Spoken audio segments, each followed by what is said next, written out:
Excellent, and we're back. And oh, music's a little loud. Let's take that down a few pegs. There we go. Much better. So, we have returned. We have not done much offline, which is good for everyone, really. It just helps people follow along better. So, where are we and what are we doing? Well, the first order of business is actually a gear upgrade. So we're going to cheat a little bit and run into the mists. We're a little bit over level for this, actually. But mainly, I want to go grab a Barovian Scepter. So, we're just going to run this real quick, and then we'll move on to the actual things that we want to do, which will be a little tricky. So, we've gotten to the point that things are getting more difficult. Because, as we've mentioned in past streams, there is a lot that has to happen for certain things. And by a lot that has to happen for certain things, what I mean is, there are a lot of level 13 quests that I usually run, which means it is difficult. Why must you run away? Which means that this particular run, where we're trying to not run stuff that we normally would, it's more difficult. And by it's more difficult, I mean we're gonna have to start going into base level 14 quests now. I think. A raven cries somewhere overhead. Yes. We're gonna have to start doing level 14 base level quests, which means on Elite, or Reaper as the case may be. Why would someone put so many scarecrows to guard a road in the we middle are of the going forest? to be... What do these strong Okay, we're gonna men turn the keep narrator away? down a little bit. But that's effective level 16. So we're gonna start having a little bit of difficulty, which is fine. Nothing wrong with a little bit of difficulty. But a lot of difficulty is harder. So, we kill this, we kill those. As you recover, you realize you can hear noise from up the road to the east, the same way you came. So, the reason we're getting this is because we're currently using the one from Feywild. Which is nice and all, but why not upgrade it to the one from Ravenloft? Because it is effectively exactly the same thing, just better. So we get them, we grab some loot maybe, and we get on our way. So the question is, which level 14s are we going to run? Because there aren't a whole lot of 14s available.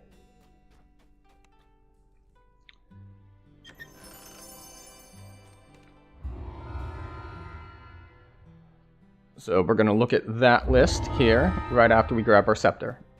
Now, the obvious 14s that we would normally run, I normally run Madness in House J. And of course, what's the first thing I remember? Also normally run the... It must be Papa. The what? Calling out my name. The scepter. He'd shout The 14s in Giant Hold. From his side. And we'll go over all the others here in a I thought minute. he was Scepter. just being silly. Now I know what he felt. He was afraid.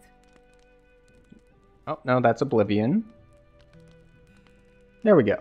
So, basically just better across the board. So,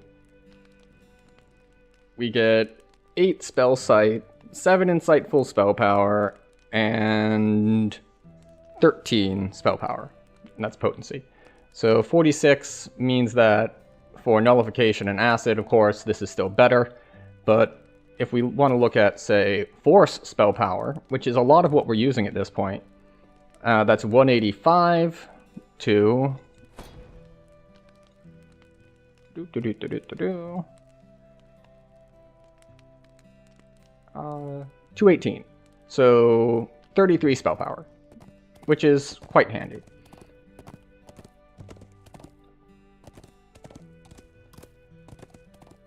Now, actually, one option to catch up is to do some wilderness areas some more, because I never do the Ravenloft wilderness area, so we can explore here for a while. But after we're done with that, let's take a look at the 14s available to us.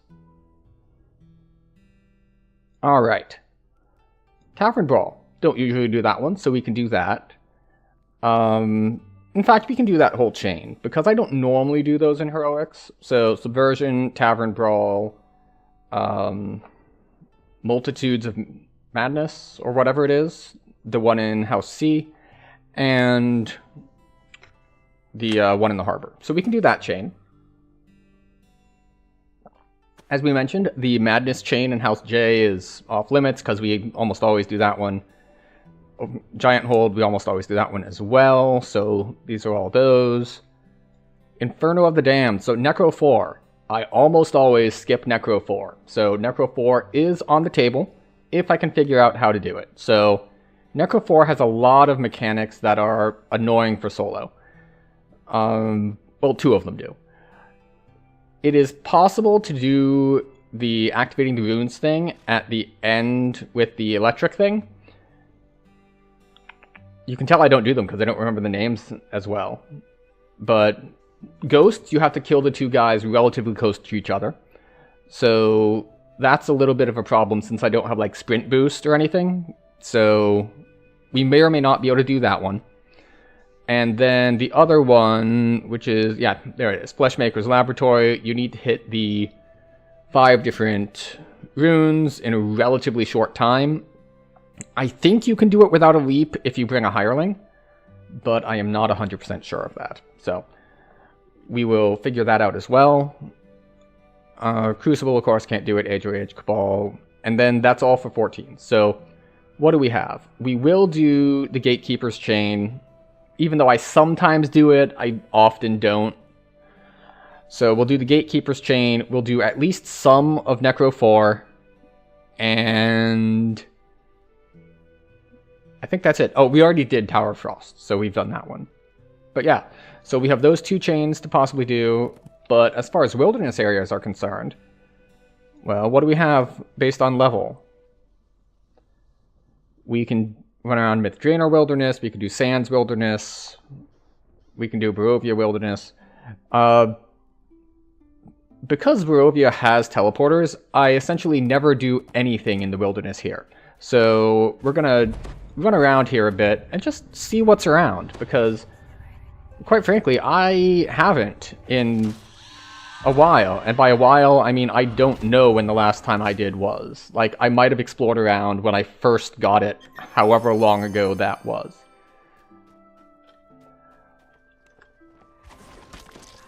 But yeah, so we're just going to run around in Barovia and see what we can see. I don't expect to get a ton of XP for it, but this wasn't never going to be an optimal XP run in the first place. Oh, I lost my form. I must have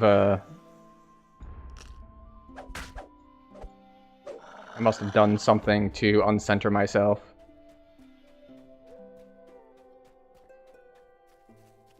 But yeah, so we're just gonna run around here, see what's in the woods. Besides, alright, there's some wolves.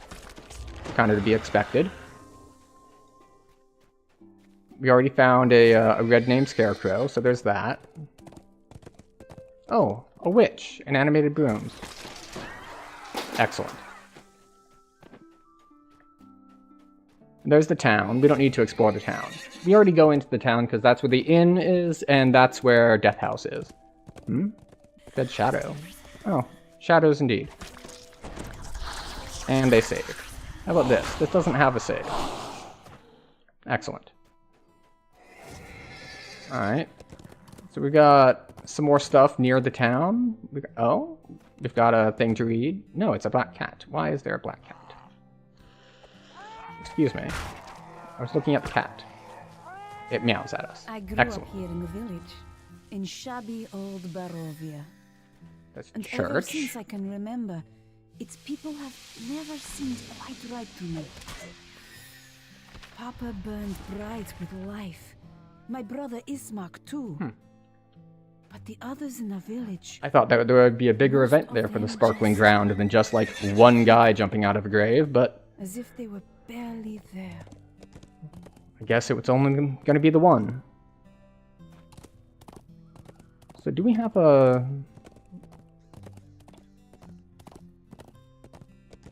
Another witch with brooms and stuff. Cool, cool. It's like, okay, so there is stuff up there, but there's kind of a giant cliff face in the way. So we can't go there quite yet until we find a way up the cliff face. Oh, person. Hello, person.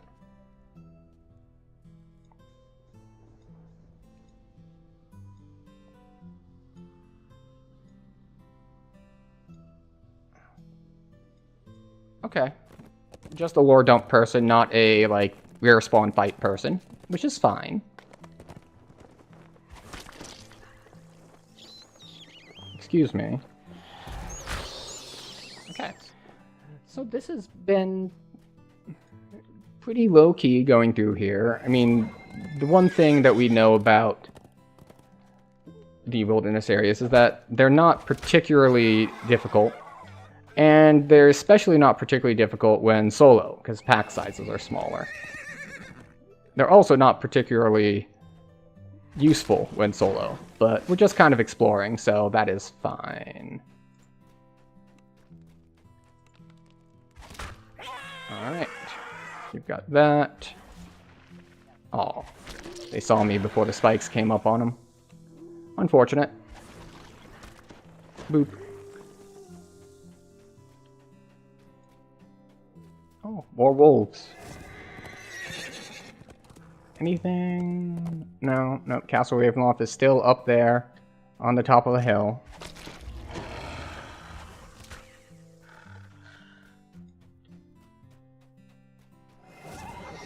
Okay. Berserkers, this is fine. As they sing their death knell in concert. Just lovely harmonizing with each other as they go. Is that just a shiny bit of rock? It is. I saw like this piece of the rock here and I was like, what's that? It's like, oh no, it's just the rock has a shiny side. Typical gamer moment. Just distracted by the shininess.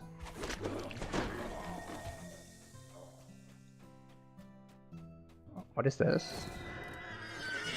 I keep thinking that this is going to be one of the lore scrolls because of how the brooms have that glowing effect on them. But alas, it's just glowing magical brooms. Sparkling, even. They have to call them sparkling magical brooms because they aren't from the specific region of Barovia. Okay. Are we getting to the road that leads up to Castle Ravenloft, maybe? No? No? Okay.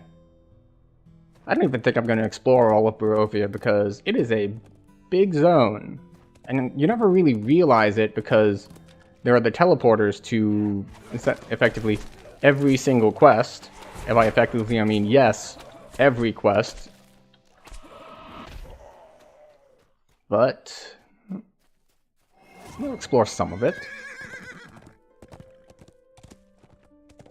Maybe run across some rare stuff. Just take in the sights. I'm interrupting a lot of hags' meals. I guess that's just one way that a group can spawn in. Not as a group, but as just a single hag. trying to eat and being Later, just interrupted. I have no memory of this. Hey, Though the holes in my you flesh step on the show that thing. it's true. Okay, I remember only darkness. we'll kill you individually. and That's dreams fine. where We I can do that ran too. And ran and then fell. When I awoke, Alright, we have two they options. told We can me go I up had the been hill, defeat that lasted for or we can go this 3 way. Well, days. we'll kill the wolves first. Papa said he thought I would die. Hello, more wolves. And more lore. I could see that Papa was afraid. And not just of Strahd. And we'll go up the hill. Because why People not? in the village started to whisper that they did not want me here. But I would not leave Papa. I would not leave our We home. got some gargoyles and, oh, yep, they do come to life.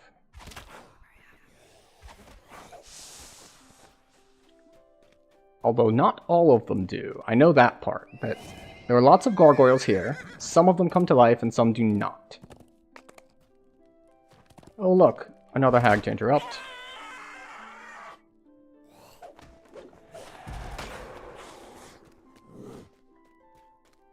And on we go up the hill. I think that up this hill is Argynvost. I could very easily be wrong about that, though.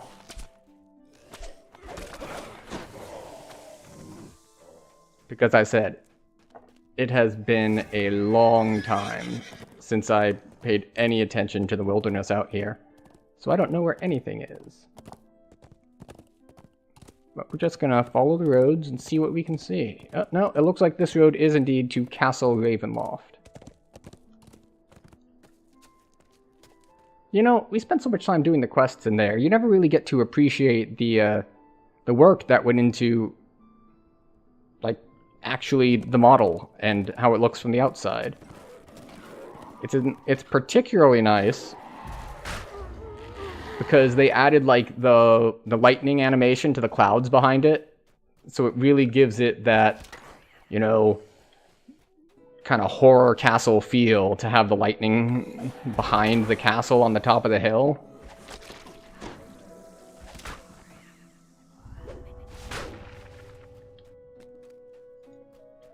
But let's take a quick look around here. Ah, yes. There we go. We'll do that. Fortunately, the gate is down, because of course we're invited. Why would we not be invited to Castle Ravenloft? They love us here.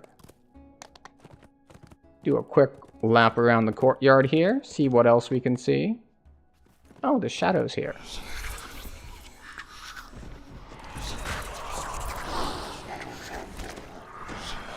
Excellent. We have a scenic overlook. Very nice.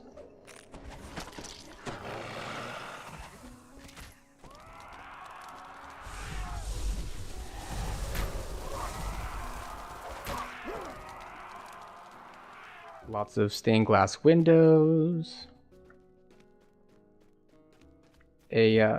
Stables, I suppose?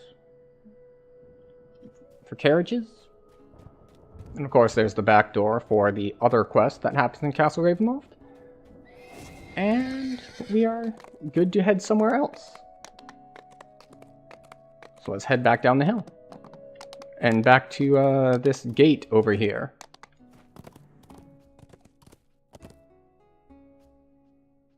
Oh, I have Featherfall. That's nice. Doesn't necessarily help me, because I don't know how much faster it's going to be to jump down than it would be to just follow the road. Let's seek out a high point. Yes.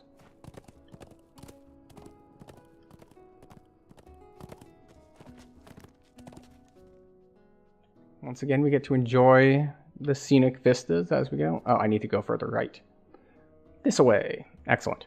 So, where are we going? Just gonna drop this here for you. And be on our way.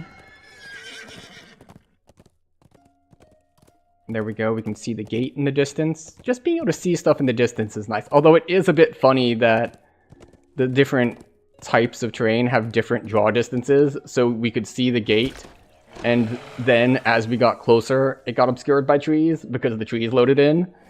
So that's certainly a way to do it. It looks kind of funny, but I think it actually looks better if you can see the major, like, structure there. Oh, automatic gate. How advanced they are here. I am the land. My beginnings are lost in the darkness of the past. I was the warrior. Well, there's the windmill. I was good and just. Actually, can we go up by the windmill? I'm so used to just walking up to the quest entrance. I don't know if you can actually go around next to it. So, like, there's the quest entrance, but can we go to the side here? No, it's like, no, that's for inside the quest. You can't go inside the quest from outside the quest. That would be ridiculous. So off we go. What is our next point of interest? Can we see anything, or are we just following the road? Oh, a mysterious mist. Step into the mist. Oh. Okay. Did we just get teleported somewhere? What is this? That's the ruins of Barras. That's something pass? Okay, I just got teleported to a completely different part of the map. Neat. This way, I guess. Yeah, we'll head this way. I was not expecting it just like, would you like to skip to stage 3? It's like, sure. I'm just exploring. I don't know what it's gonna do.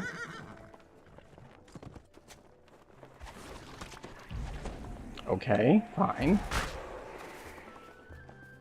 If the projectile ball spell is gonna just fly right by, I'll use the point blank AoE. We can find a way to make this work.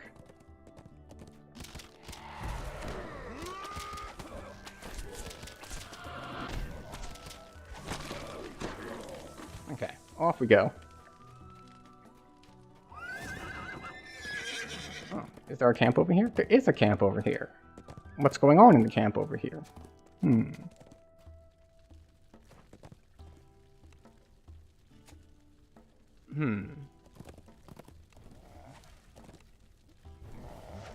Alright, so it's just a Vistani camp.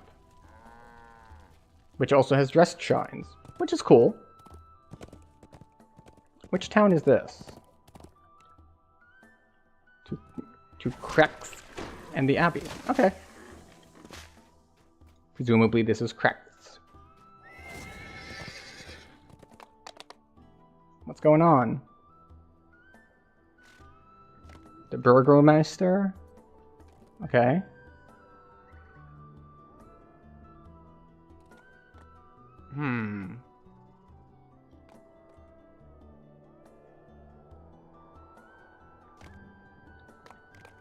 I see.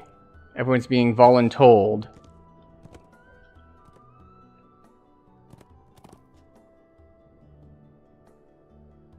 I see.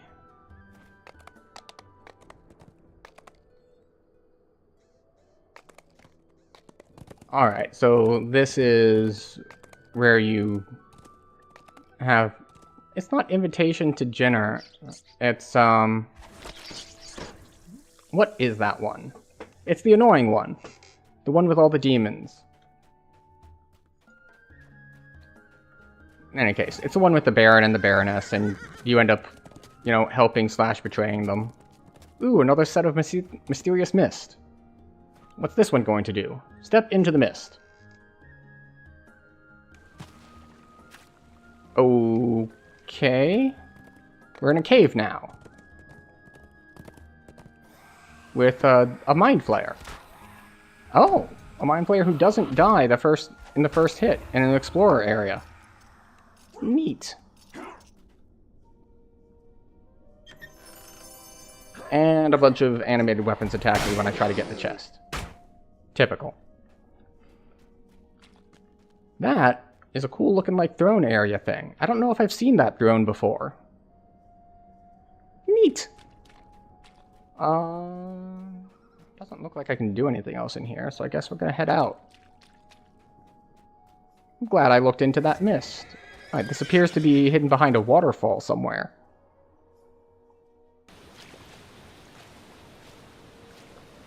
Alright, where are we now?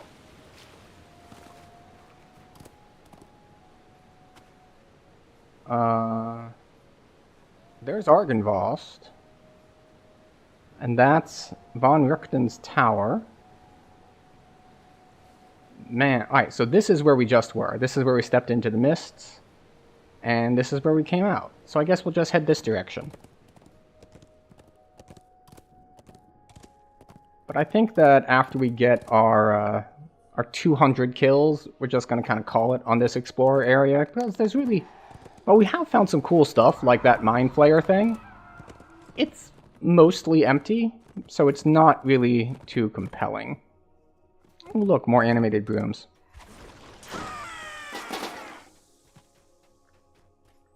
Ooh, bears. Hadn't fought any bears yet.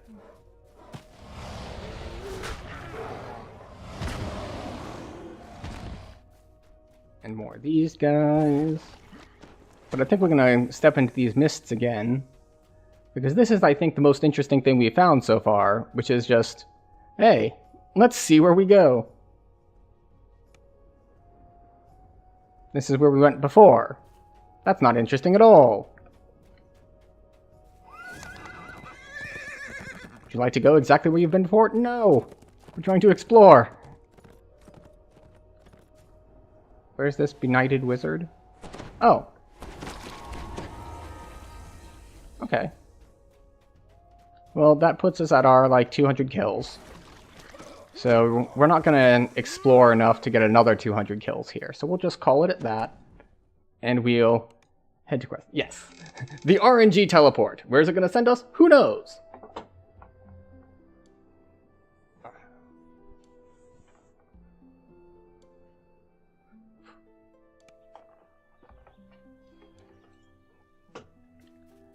Alright. So now we have a couple options. We can do those level 14 quests, or we can do a quick trip or two around the sands of Menektarun, doing that wilderness area, which is another thing that we don't usually do.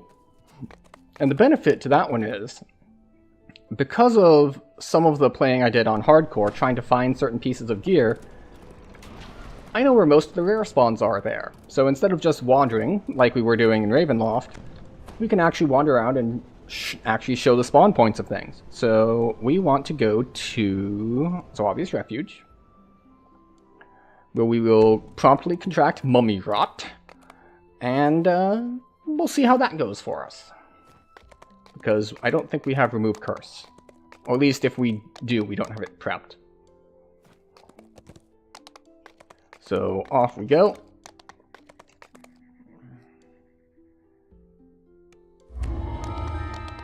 So there are a variety of rare spawns here, and they drop a variety of different things. I'm going to see if I can remember all of the spawn points, but if I forget one, please feel free to point it out, if you know it. No, I mean, I haven't grabbed stacks of pots because I haven't done any content that really had a lot of mummies, because I wasn't going to run these quests, because I normally run these quests. And, of course, the other time you need a lot of curse removal is raids at endgame, and we're level 13. Okay, so there's a rare spawn here, but he is not here, so we're just going to keep going this way. We're going to head towards the Chamber of Ryum, but we're going to go off to the left. And there are like 3 rare spawns off on the left here and 1 on the right. I think we'll start with the ones on the left. Now, if you're just trying to farm these, you can spam like your tab target there and see if you can see a chest. So that tells us that rare spawn is up. Surge skyward through the sand. So we're just going to come around here. Spectacle. See that chest. Excuse me, you didn't die on the first hit. That's impolite of you. Alright, we got a Robe of Fire, which is not particularly useful, but, you know, might as well. Now, there's another possible spawn here. The chest actually spawns behind here, so if you don't see it, you can try to tab target for it. But I don't think those both spawn at the same time. They might, though. So I could be wrong about that. I think I have gone the wrong way. I have gone the wrong way. So we're going to head back to the correct way, which is out here. It's been a little bit, so I don't recall all of them specifically. Alright, so it should be in there. I don't see a quest on tab targeting, but we'll run up to it anyway.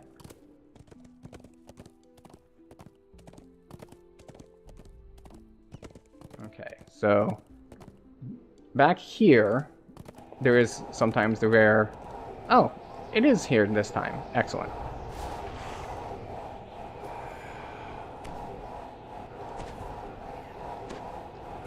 Everyone's favorite kind of mob to fight, air elementals. So let's see what we get here. Nothing useful.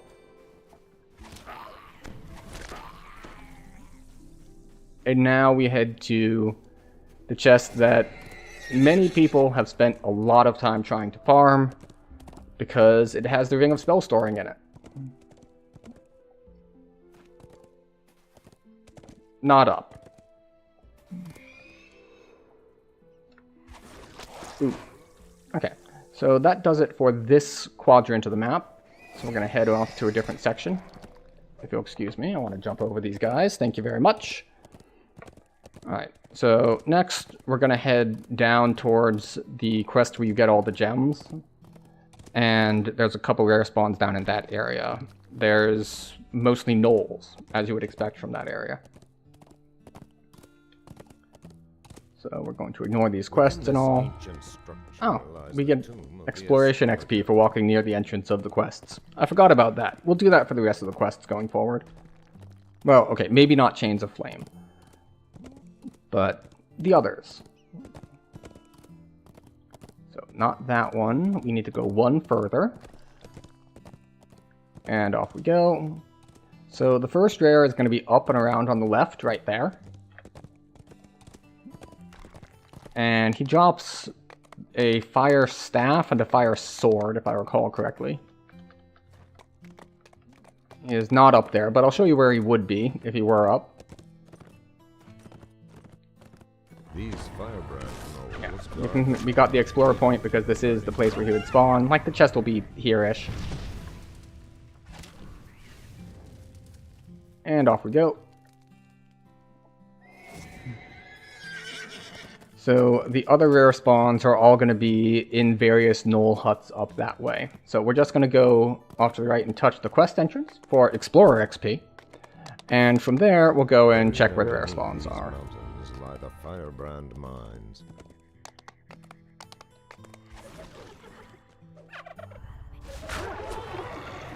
Okay. And you can easily pull Dungeon Alert here if you don't kill stuff, because there tend to be a lot of gnolls.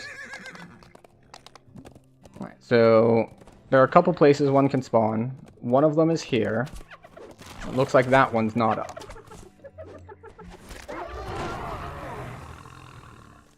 So we're just gonna drop this here.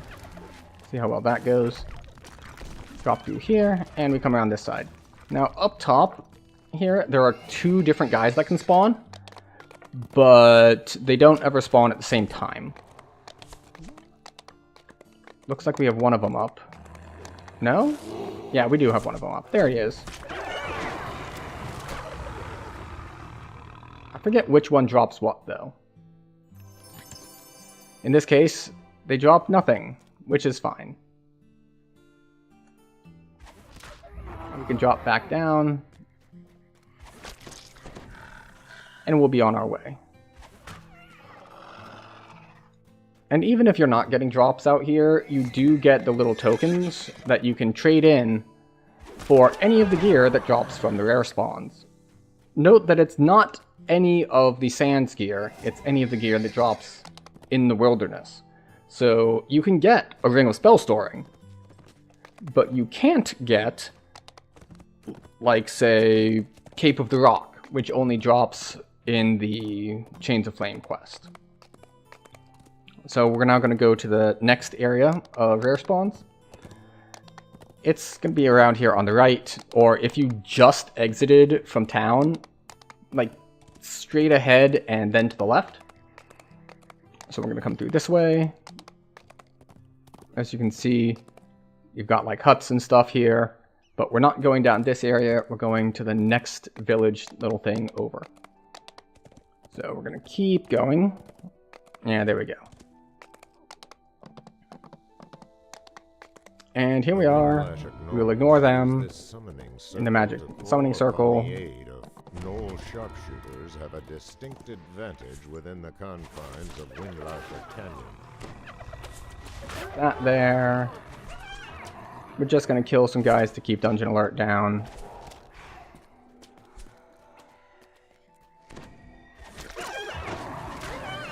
So there are a couple different guys who can spawn in here. And first we're going to check up top. Because there's one guy up on the top here on the left. And he drops some interesting stuff, although I've forgotten the exact drops.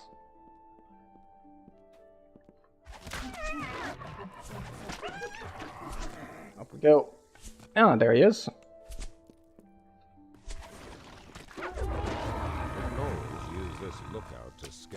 Okay, and no names drop. It's fine, we will live. And next we're gonna go over here, up top. Once again, I believe this is a case where there are two different rare spawns that can spawn, but you only ever get one at once. Like, one is like the queen knoll, and one is, I think, some kind of caster, like, head priest thing. But we'll find out here in a second if either of them are up.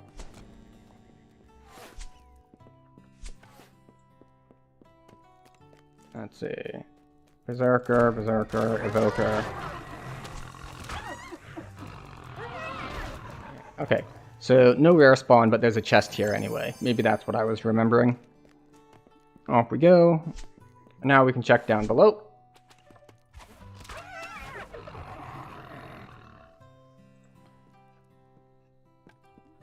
Okay, checking down below.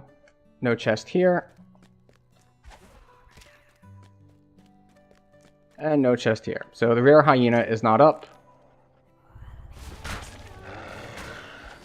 This is where you would get like the hyena claw necklace, or oh, what is it? Is the other one a trinket?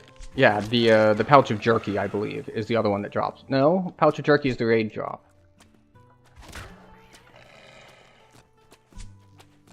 Maybe it is. It's the necklace and one other thing. They're fairly solid defensive items. But we're now going to head off to the next areas, which are over to the side here. So when deciding what order to do them in, it's not going to make too big a difference, because we're going to have to do some back and forth anyway. But we'll head left first, and that's the decision that I have made pretty much arbitrarily. So there is one of the big Drider things here on the left.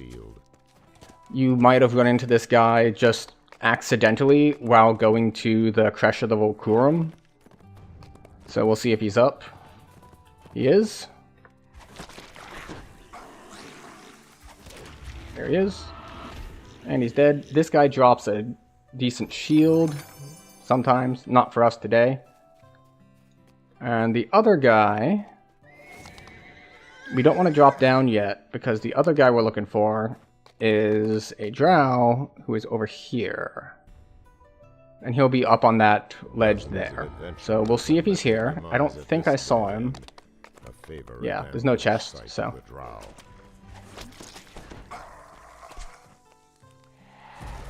There we go. Kill various drow. And then, of course, we have to drop down, get our exploration XP for the quest entrance, and on our way to the next area. So off we go. There are only 2 more rare spawns, at least 2 more that I can remember. And they're going to be down like you were going to, not Bargain of Blood, but Offering of Blood. There's a lot of blood going on around these parts, so what we're going to do is we're going to go this way. Off we go. And the first one you've probably seen when you were on your way to Offering of Blood, because he's like right there. He drops an interesting caster trinket because it has, I think, positive radiance and one other thing on it. He is, however, not up. If he were, he's like right here. The chest is like right there on that little area.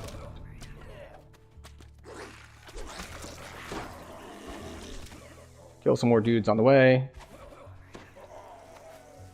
And move on to the last spawn point,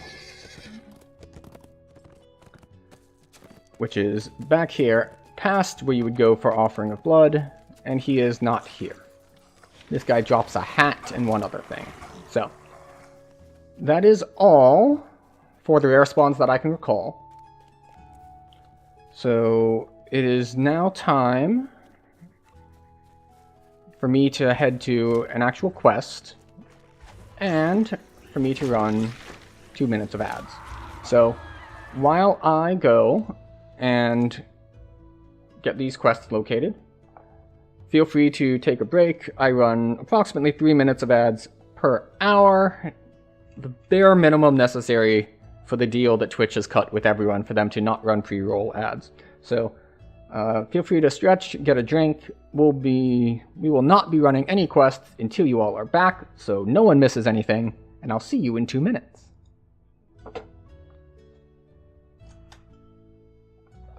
There we go.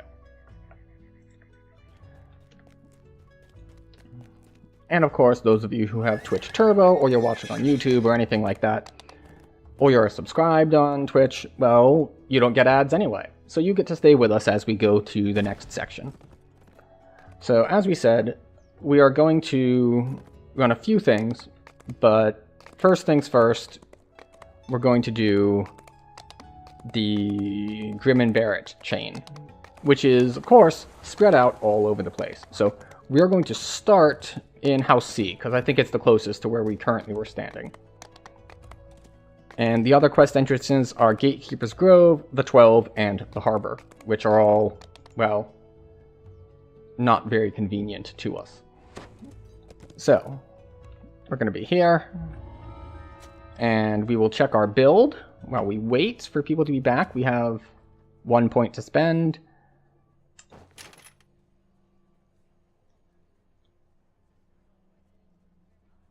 Accept. What do you mean NPCs teleport you to each quest? Which NPCs? Because I didn't know that. Is there a single place you can go to get teleported to each of these?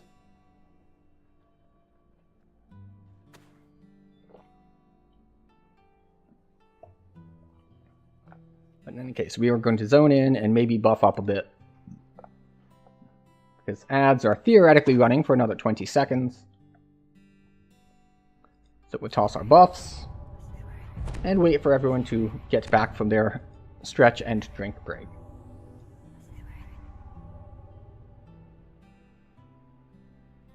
Oh, okay, after you finish the quest, you can talk to the quest giver. Interesting. That I didn't know. And that is an excellent thing to know, so we will be trying to make use of that. Hello, welcome back from the break, everyone. We are just starting Multitude of Menace.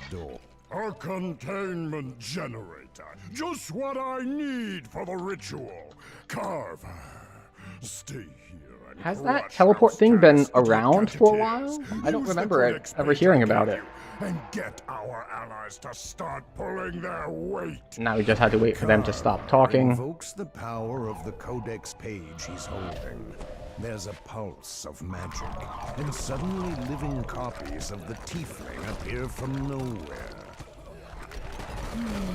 Should I meet with them? Or kill these snoops that just barged in?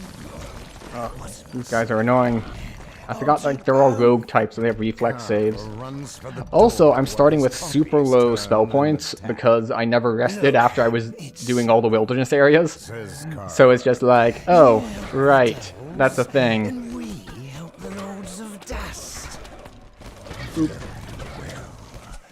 Okay, we are really starting to show that we're a little bit behind the curve now. Stuff's just not dying nearly as easily.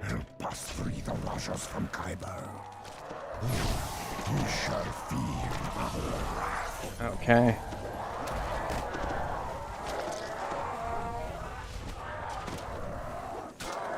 Where's the warden? There you are. Word of mouth. Okay. So we are going to probably have to shrine at some point here, just because we started the quest with like half spell points.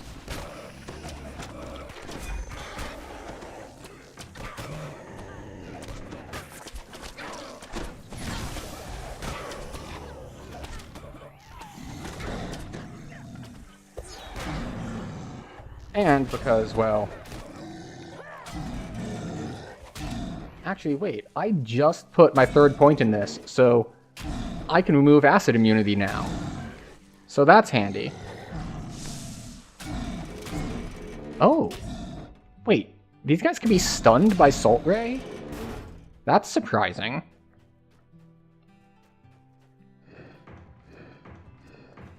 I thought they couldn't be stunned because they're constructs. Alright, everyone. One moment.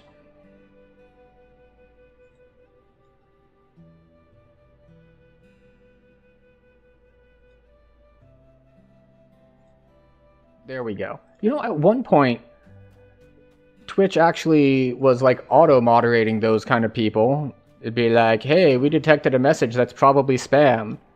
But if they can't detect the best followers on this page as probable spam, then their systems might need some improvements. All right, we need to go around the other way.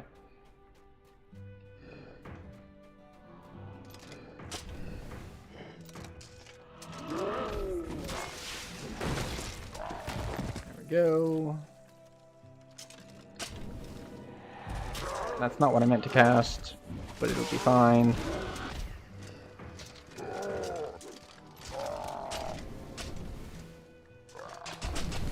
We'll just cast that on you. And this one. Okay.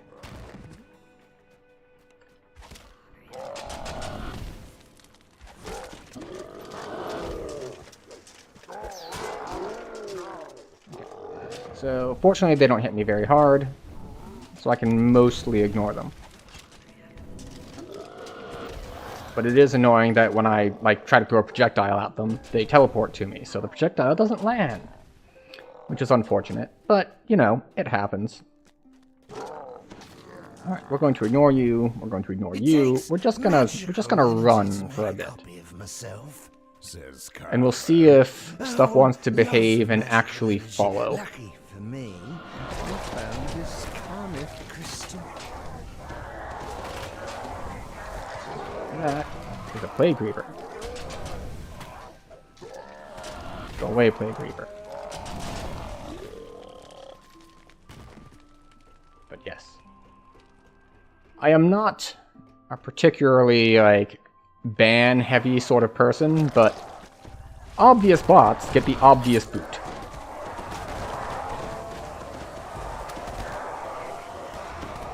Okay. 2 more Plague Reapers. I gotta say, the Acid Rain is landing way better than I remembered it. It might be because I have the new, acid form, so that it's, at +3 spell power levels, but let's see, what is it? Yeah, it's at caster level 18, which is nice.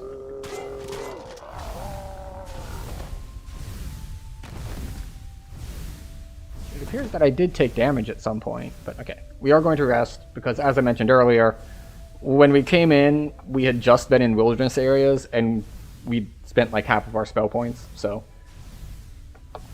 just gotta recuperate a bit. Now, we could probably benefit from putting up an acid resist spell, so we'll go ahead and do that. You know, just to be safe. It costs very little. And we can just get a move on.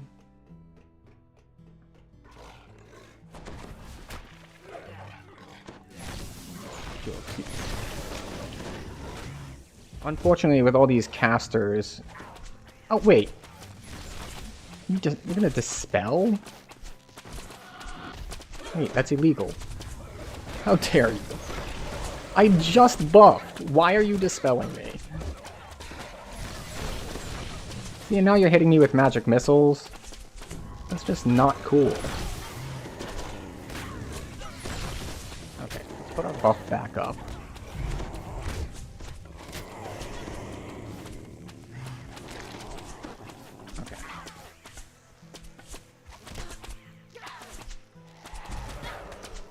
Alright. Can we pull this at least? We can.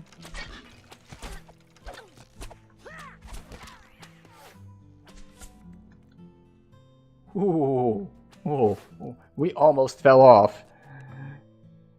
Which is not too big a problem, but, you know. Have some more of me. No. Croaks the tiefling. What if I don't want more of you? We'll meet again. Let's see. We're gonna go left? Sure, we can go left. I'm surprised we managed to pull that. Okay. We'll do this, and this, and this. Maybe one of these. Some of those. What now? Oh, Famine Reaper. It's fine. No problem.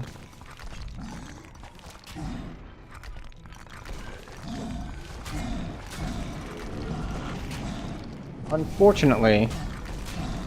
Oh, you know, that's what I forgot to do. I forgot that because I got this, I should prep Poison as one of my spells. And just like see how it does. Because I haven't actually tried that before. So it's worth at least investigating. Alright, we got a chest there, we got a chest here. And we need to get over there. Which I think we can do pretty easily just by coming around this corner here. Hello! Excellent. And again, we'll just cast some AoE spells and let them die while we pull levers. Sir, you appear to have teleported into the wall. Are you aware of that? Did you know that? Okay, you don't appear to be too bothered by it, so it's fine. There we go.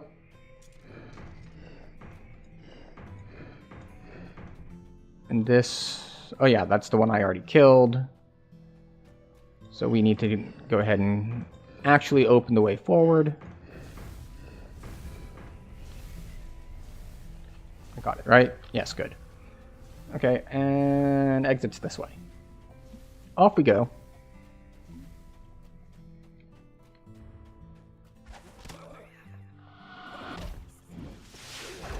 Okay. Once again, just drop some AoE and hope they die to it.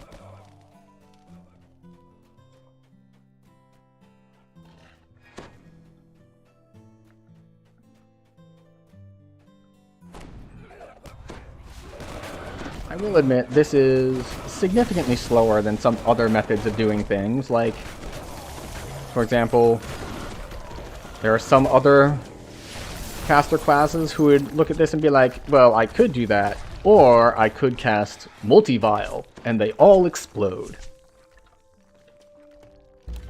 But, you know, we are not on that class right now. Told you we'd meet again. And just look at all these lovely crystals. I can make lots of copies with them. Now just imagine if I get inside the manufactory where they make these things. I would be an entire Go. Want to put up as many of these as possible. only is you. Come on, copies. Earn your keep. Outflank them. The numbers are with us. The original car. There we go. Falls to the ground. The devils still threaten the city, but at Yeah, least see? now They're all saving, which is why we'll use this spell, which doesn't have a save. Take that. Well, at least I don't think it has a save. Does Acid Rain have a save? Targets when first making... Okay. Alright, so yeah. They get a reflex save when they enter, but after that, if you're just standing in it, you're done. No save. Just acid damage for you. Good thing I didn't say no dice. That would have been awkward here. Alright, that's one down. And now to see if I'm properly understanding what you said about the teleporting.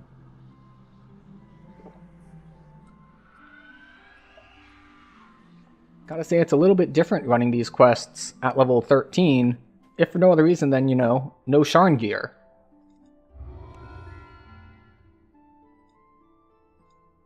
Okay. So they don't give you an option of which one to go to, they take you to a specific one. Alright. Very handy to know. Do you know which one is the first one? Is it Grim and Barrett first? I haven't ever paid attention to the quest in these, so... So we're gonna put up Acid Resist. I think we'll also put up Lightning and Fire. Electric. And Fire. Rescue the others. Grim says Sub the Tavern. wizard. Their magic can help you against the devils. Oh, and keep your eyes open. We'll do this, and that, and that. Right. Thunders Eratrachos. The Transfinite Compass is already mine. Okay. All that remains. Well, those died is much for more easily. Fortis here to demolish this tawdry It was little town. quite convenient to actually get the... Return to Shavarath. Oh, The freed mage make things attempts vulnerable to to... dispel the magic protecting the tiefling. The first tick of acid Rescue more wizards, is free, and their in that combined they're efforts immune. will bring the But after barrier that, down. Fortis, use the Codex. doesn't matter. That will give you the Here we go. Acid Rain. First tick makes them vulnerable, and then I can cast the Acid Ball on them. If you'll excuse me, I have people to save. Very impolite of them to interrupt. Placed together like twigs. This is harder than it looks. Need to concentrate, and that means no distractions. A magical barrier envelops the tiefling, protecting him while he works to destroy the portable hole's enchantments. Okay. Alright, hello. We're just gonna do some of this, and some of that, and some of this, and some of that. And hope that everything just runs towards me. And we'll recast this, and recast this.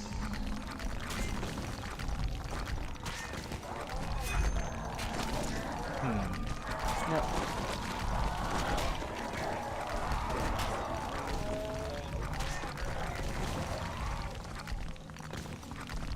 Okay, let's see. Acid Rain is wearing off, because it only lasts like 7 seconds. Well, I think it lasts 9 seconds. Fortunately, that one... Hello.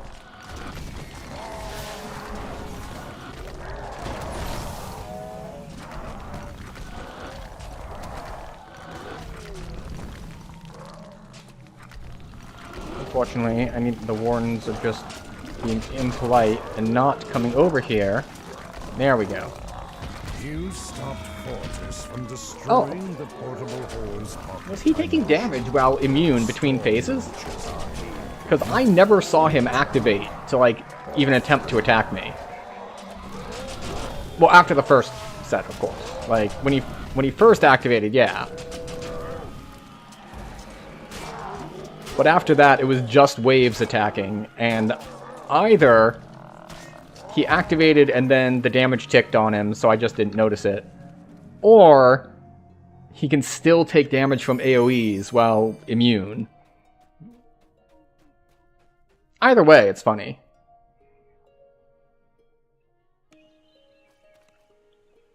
Okay, turn in quest. Okay, so it looks like this guy doesn't offer a teleport. So, Multitudes of Menace goes to Tavern Brawl as the final one. So we'll see if we can go straight from Grim and Barrett to Subversion.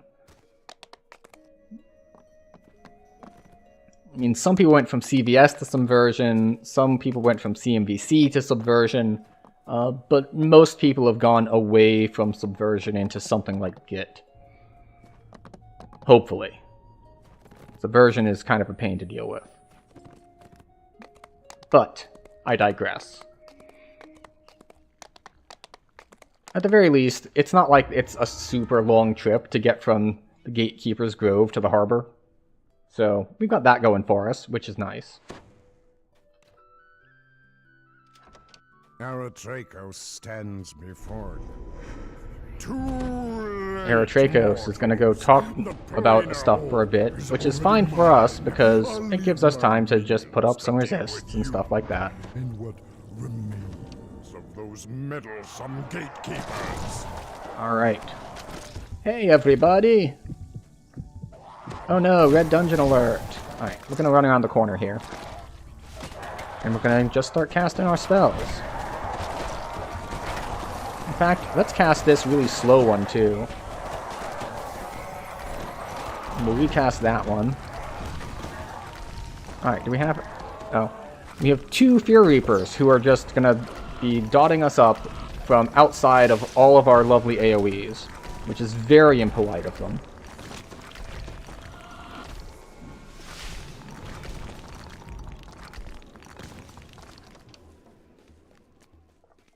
But yes. It is very nice to have the capability to just say like, hello everyone, please follow me to your doom. And it's not as fast as some other classes might do it, but then again, we are 3 levels under what we're supposed to be, so maybe it's not so slow either. Alright, so we're going to put that up, that up, that up, that up, and this up, which I forgot to do earlier.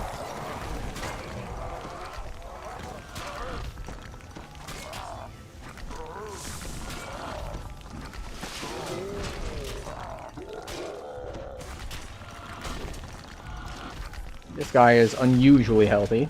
With the guard out of the way, you can now open. And it's also funny because he had a debuff to his attack speed, and he's just like swinging at us so slowly.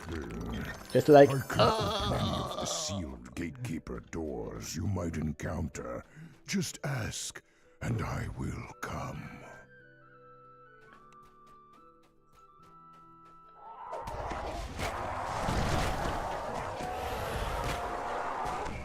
excuse me, Plague Reaper. Stop that.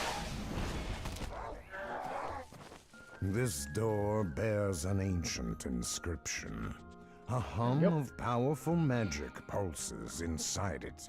Remnants, and we'll grab a collectible while we wait for the bear. Doink.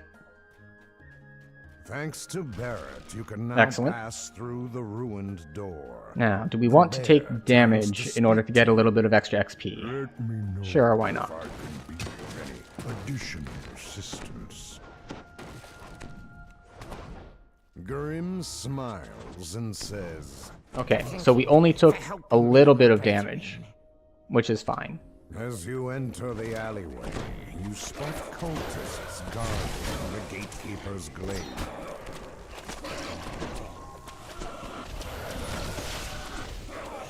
Well, they are hitting way harder than I expected. And one of them had an acid dot they put on me, which is annoying. So we'll heal up a little bit. Did they... No, they didn't dispel anything on us, which is good.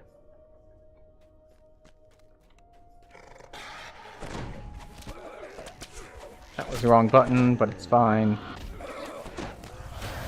We'll just leave that there for now. Drop this. And this. And that. And this. And that should do us for now.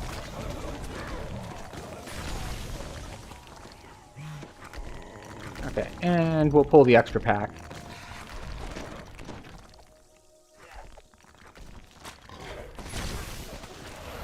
Oh. Dry firing the spell.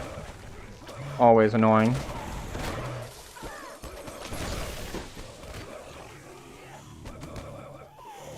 Okay. Good. They have been taken care of. Wolf snarls at his prisoner. Little bit of healing. As you enter the gatekeeper's stronghold, you spy a They did dispel a bit. second Either that or I gatekeeper forgot to buff on the jump in the beginning. corridor ahead. But we're moving forward. As splinters of the shattered door drift down around you, the dire bear nods at the corridor right. ahead. The gatekeeper's Move these guys up blade because is there are this 2 pulls here. It is protected by a large stone door.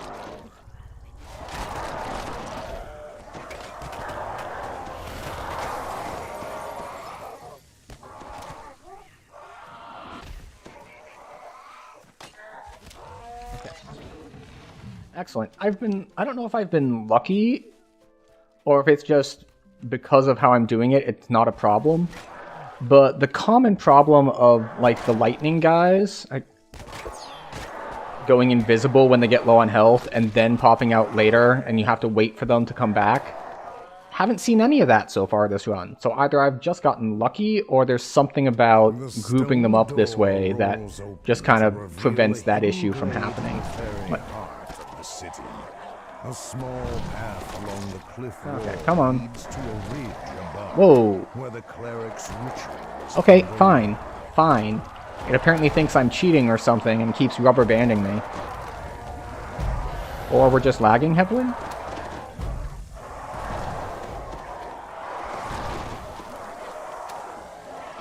Because, like, some of my spells just aren't going off. Lag global? Ah.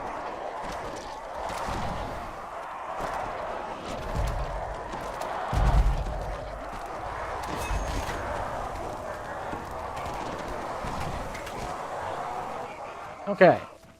Fortunately, we have good defenses.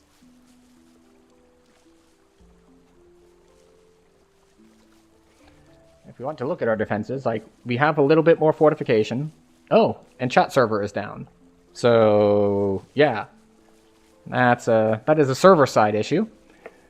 And then if we look at our avoidance defenses, we have 50% concealment, also known as displacement.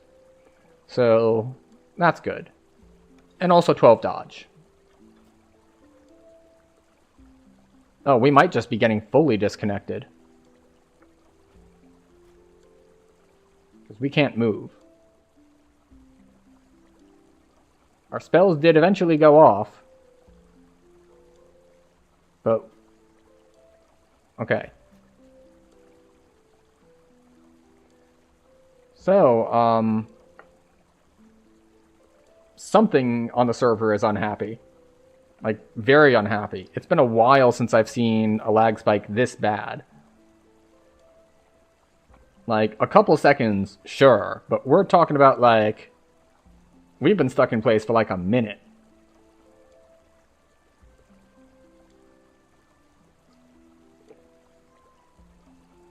Not just me, in Raid it's the same? Yeah. Yeah, I believe it.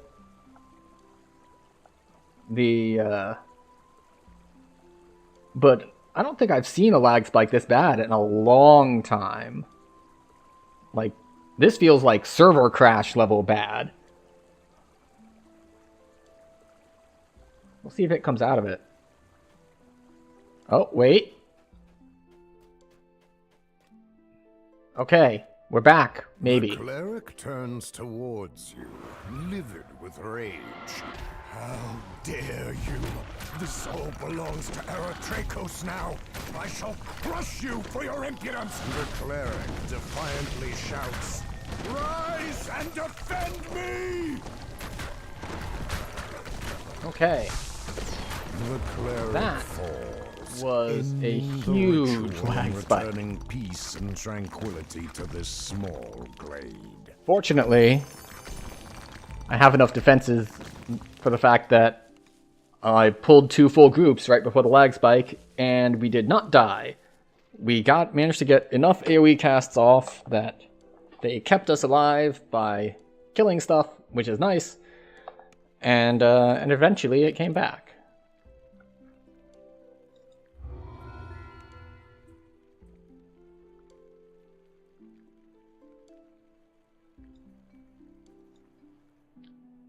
Okay, so they both teleport you to Gatekeeper's Grove.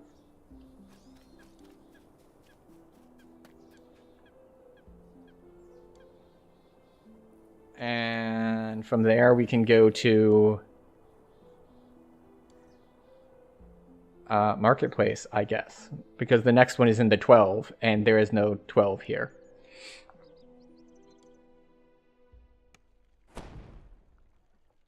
No, I just talked to him before. I talked to him after I finished Tavern Brawl, and he didn't teleport me to anywhere. He didn't have any options to teleport. But maybe he would if I had finished Grim and Barrett. Like, that's one theory. But I know that I checked that after I did Tavern Brawl, and he did not have any teleport options for me.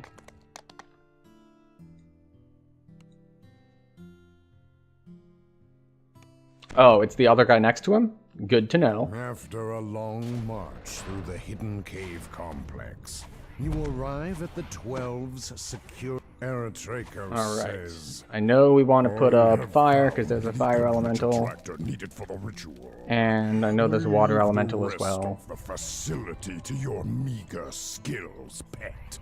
Release my control gem, and we'll see Alright, who let's see if we can get calls these guys to who group up, because As the enslaved I don't have a mana-efficient way to deal with a lot of single-target damage. pet. You should be honored. I'm allowing you to use a codex page Okay. to gain power. Question is, can I get them to group up nicely for Get to me? work. The pit fiend continues.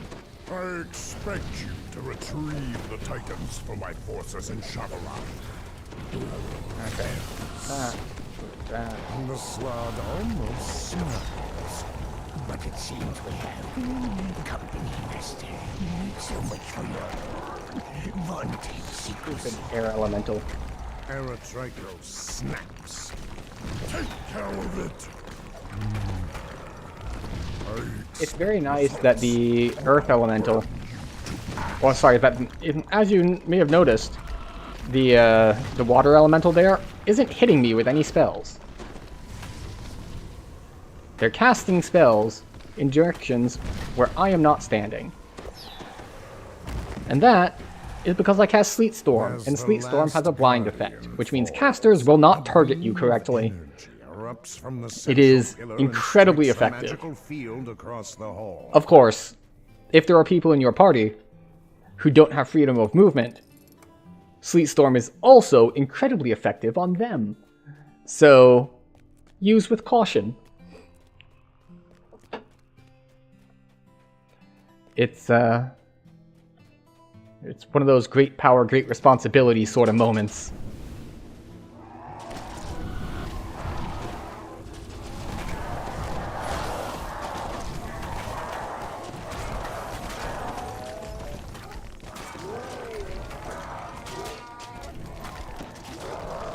Okay, what do we have still alive? Got a Carnage Reaper. Got another Carnage Reaper. Won't be alive for long, though. We put a dot on him. Something about these crates seems strange. Hello. Oh, wait.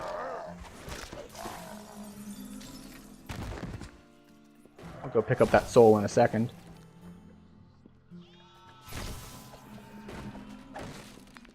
Okay. Get our 2 crests. We don't have D-Door.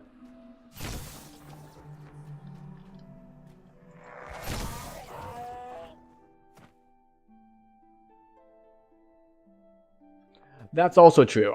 If you really want to use Sleet Storm, you can just give freedom of movement to your party.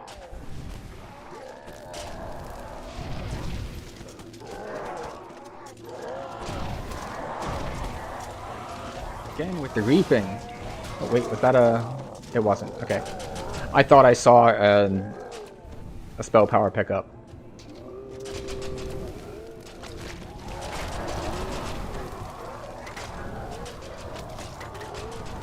Okay. Hey everybody. I do not have lockpicking, so we get to run all the way to the end.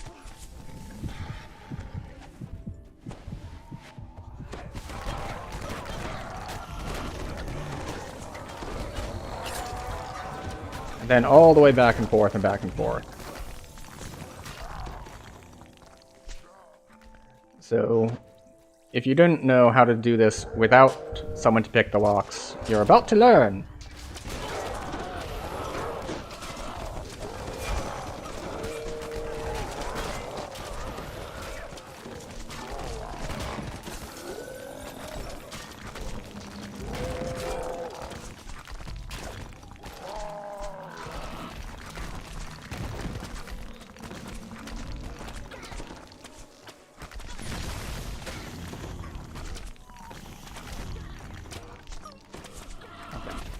So let's see. Not this one. This one.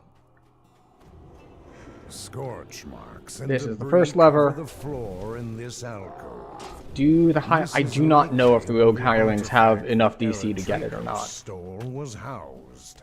So first one is down the lever side. clicks into Second one is by place, the door, and an which is instant annoying. Later, the sound of metal sliding against stone echoes down the main hall.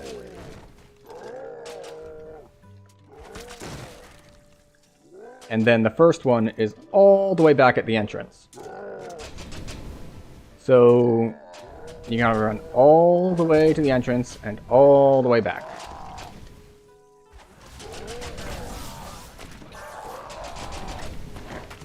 Stay in the AoE for a sec.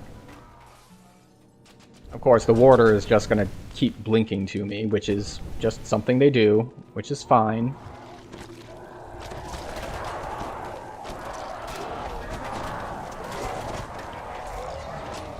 Just toss some crowd control on them and be done with it. Pull the lever.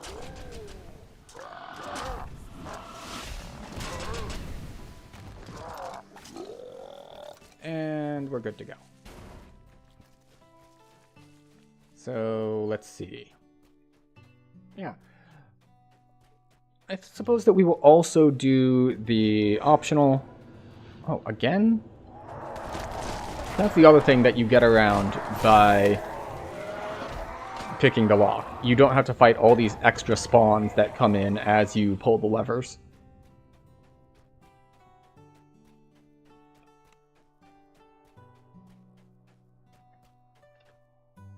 Valve.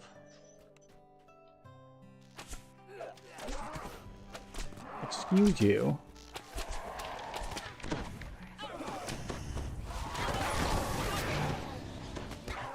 Okay. It's 2 valves over here, 3 valves over here. With all the valves opened, And then the lever over machinery here. in the other alcove springs to life. Do we have The fire resist wall on? in We the do have fire opposite resist on, alcove shifts which is as the handy lever when fighting locks fire into people. place, revealing a doorway beyond. A blast of heat washes out from the cave as you approach.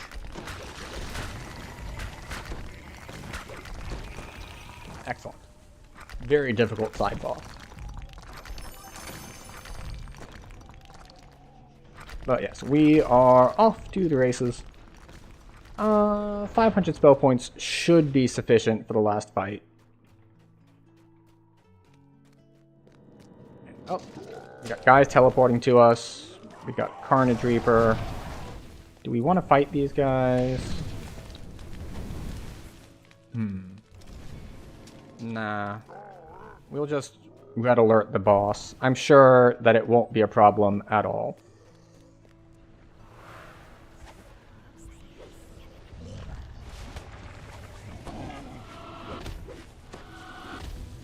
Just keep doing this stuff.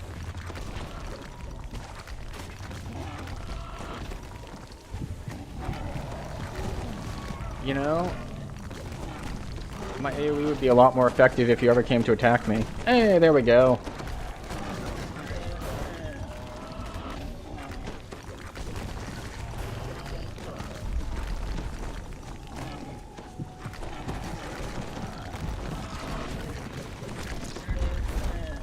He's actually dying relatively quickly for a red name when there's red dungeon alert up. Oh, now you decide to move.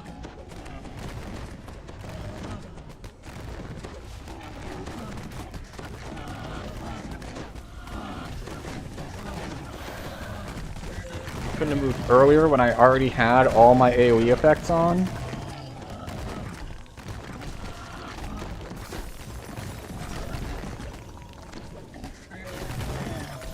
Well, thanks for the drive-by. You have a good one as well.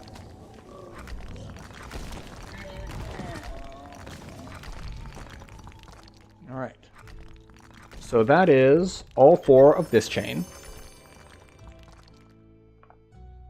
And we can move on.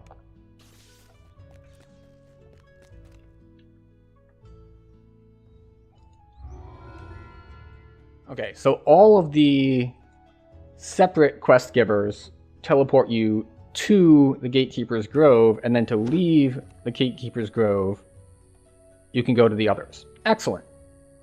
That is good to know for the future. So, what other 14s do we have available to us? Now, as I mentioned, we're gonna try to do at least 2 in Necro 4. And I think that's all we have for available 14s, because we're not doing the Madness Chain and we're not doing Giant Hold. So, anything else in here that I missed? Cabal for 1, right? Nope. Nope. That is it for 14s. The only thing we have left is Necro 4. And it looks like we have an ad starting up, which is excellent timing. We'll be back in... I already ran Tower of Frost, actually. We will be back in 2 minutes, and we're not going to be running any quests during that time. We're just going to be here waiting for you to get back, so you don't grab a drink, stretch your legs, and we'll see you on the other side of this ad. It should be 2 minutes or less once it gets started. Unfortunately, I don't know exactly when it will start because Twitch is a little weird with this. It just tells me ad starting soon, which could be immediately or it could be in like 2 minutes. So hopefully I don't spend the entire ad time on this load screen. But yes. So we're going to take a level to be level 14. We are going to go to a vendor, and we're going to get ourselves a hireling, because we want a hireling to try to do the... Oh, there we go. Ad started for some people, and not for others. So we're going to grab a hireling, and we're going to use the hireling to pull levers. And we're going to check if we're just stuck.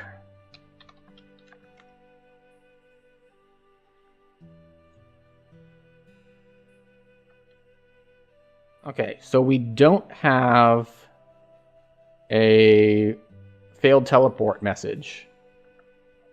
So I'm just going to take the ad break with everyone else. And hopefully, in the minute and a half before I get back, it will have loaded us to the next zone. Because apparently the servers are having trouble tonight.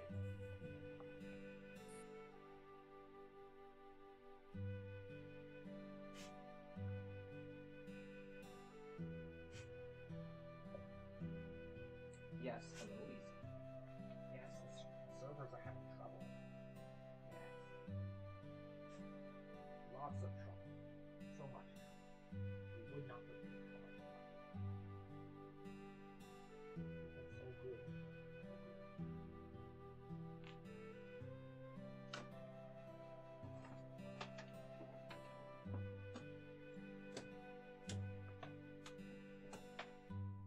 There we go.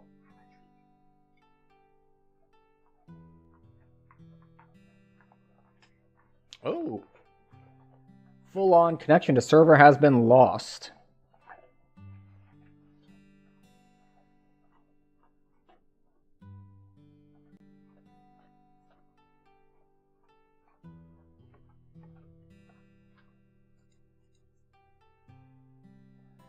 All right. Well, let's try to load back in then.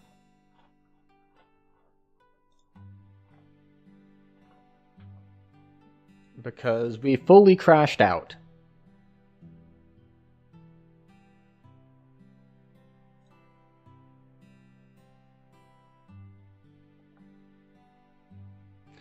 Okay.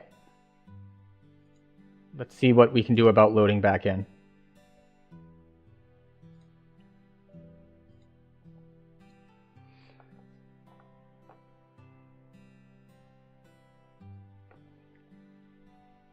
It's been a long time since I've seen this many issues.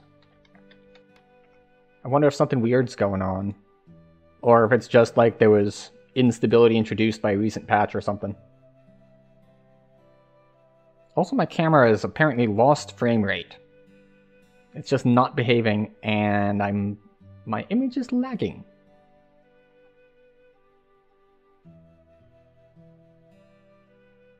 Yes, very blurry, even waving slowly.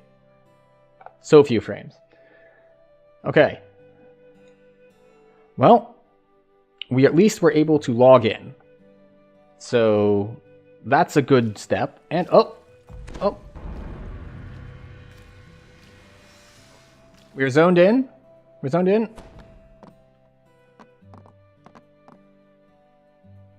I actually don't know when that change is going in. I thought that... I don't think the new monk has even made it to the test servers yet, has it? It seems like it would be fast for it to go in. I could be wrong, though. I thought that was like end of month. Like the 28th. Because it's... Is that not dropping as part of the, like, Year of the Dragon? Like, at the end of the month, like the other Year of the Dragon stuff has? Do I have thoughts or advice on a Sacred Fist build? When I was planning a Sacred Fist on Cormyr, there was someone in chat who had a lot of ideas for it. Because I didn't know it. I know that we talked before about... Let's see. Taking a level in normal monk in order to use feat slots to take the stances for the extra crit. And I think the other splash was one favored soul for a charisma trance. But beyond that, I don't remember a whole lot. Because it's not a build that I've personally run a lot of. So we get more wilderness lore. Alright, we have successfully hit level 14. We have no more points to spend. We have no more Reaper points to spend. So the only thing left for us to do is to head to... Oh, right, we need to get a hireling first. So, hireling first, and then we're gonna see what we can do about...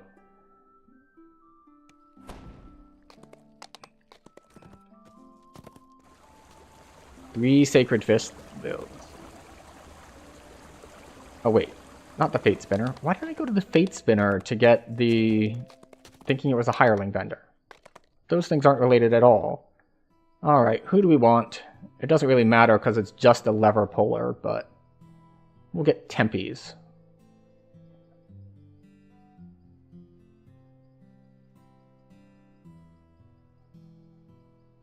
Yeah. Come on, Tempe's. There we go. Lever puller acquired. Oh, right, and we can prepare spell slots because we took a level. So let's see what's going on here. All right, let's see. We also need to pull this back up. There we go. All right, spells. Let's see. Oh, that's right. I got these spells and I never hotkeyed them. Level 7. What else did we want? Horde Wilting's AoE, right?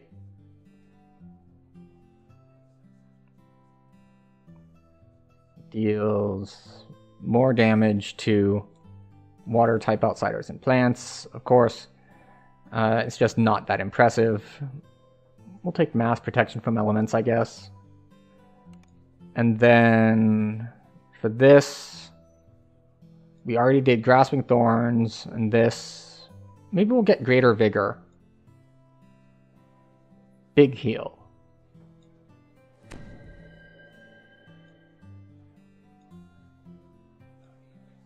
we go. And anything else? We wanted to prep poison, which is level 4, I think? No, level 3. There it is, poison. We will prep that instead of protection from energy. And then we have to put it on a bar somewhere. See, this is the problem with this type of caster. I have far, far too many things that I want to cast and hotkey. So it's a little tricky. But we're going to see how well poison does as a spell because we have the enhancement for it. And I guess I'll bring... Let's see, this is single target, right? Oh, and we're back on the chat server.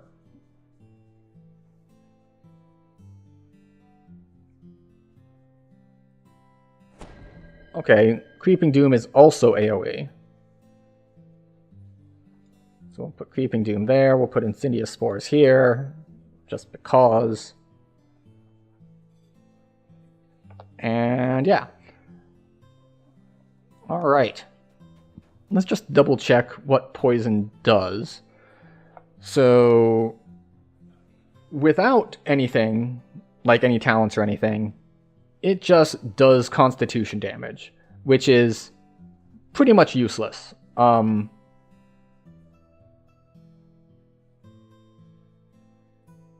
Especially because duration 30 seconds. Instantly do 1 to 10 constitution damage, and 1 to 10 constitution damage every 60 seconds. Every 60 seconds, and it lasts 30 seconds? So, basically do 1 to 10 constitution damage, which is not going to do anything at the level that we're at. However, because we have Poison of the Hydra, it goes on up to 5 targets, it strips poison immunity, and it does poison damage based on level. So, we are off to Necro 4 to see what we can do in Necro 4. I think we'll start with ghosts.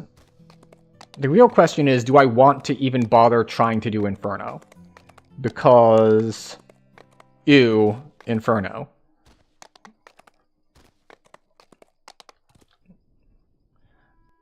I would need to change the spells I prepped. Because I would... well, or rather, I would need to prep a fire spell. Because Ice Storm knocks them out pretty easily. So, send me somewhere else. Orchard of the Macabre.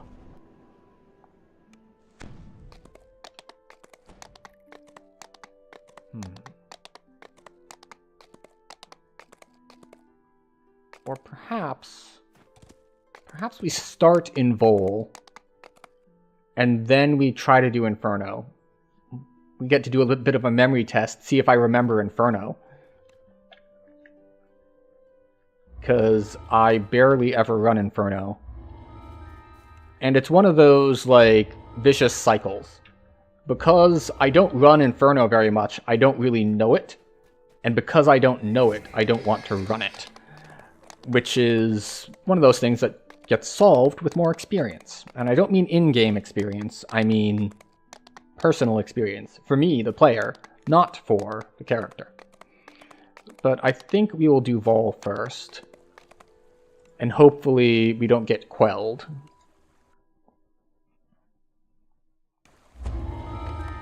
Because as a druid, we are a divine caster. So I believe that the intercession works on us and is very effective on us. Which is annoying. Now, of course, because this is a wilderness area, and I do not usually do wilderness areas in heroics, we will stop to kill stuff on the way. Just because, as before, it's something a little different. I don't know why stuff is spawning one at a time. Like, even solo, they should be spawning in groups of, like, 3. Right? Like, obviously with a group of 6, they spawn in groups of, like, 8. But it shouldn't be singles.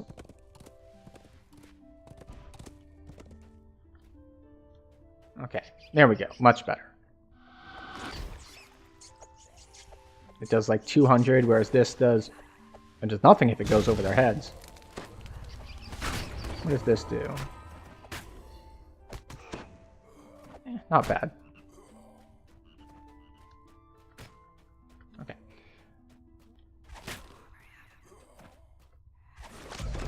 Okay. Alright. We're just killing stuff on the way. There we go. A couple skeletons pop up. No big deal. House the bodies of those most faithful to the Black Abbot. I'm trying to think what in here can screw me over.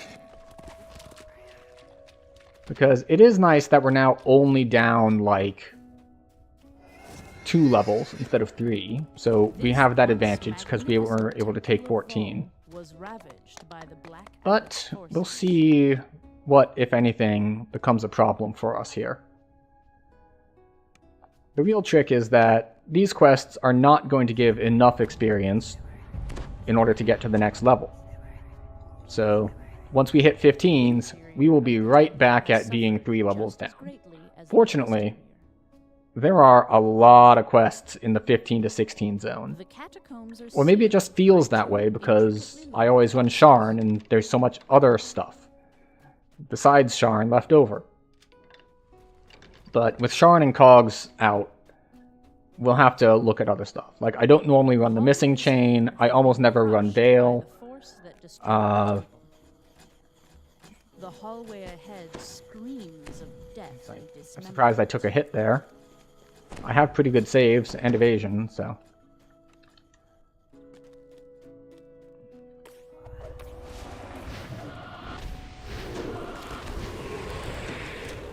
Alright, Quail goes away. This key will open the How much does this heal for anyway? Ticks for 30. Self Healing and Reaper. These things must have... Huh. Okay. Well, maybe my reflex saves just aren't that high. I mean, 33, it's not terrible. But yeah, we took a lot of hits going through that, even with evasion. So I guess we don't have improved evasion, which is, you know, not that important, I didn't think. But, you know.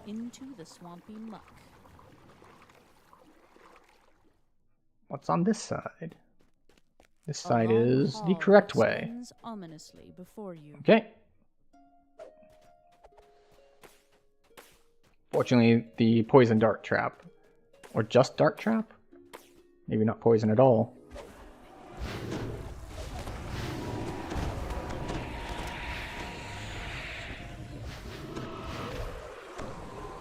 How much does this cost anyway? Spell point cost 9? Okay. These keys will open the lower catacombs. Okay. Vol's followers were sealed in. And this is where we would use Dimension Door, if we had one. But we don't, so off we go.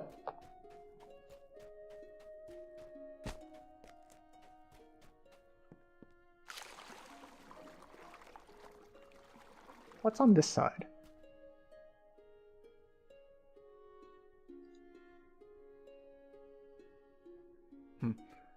Oh well. I can explore it later, I guess, at some point. Oh, wait. Let me surface.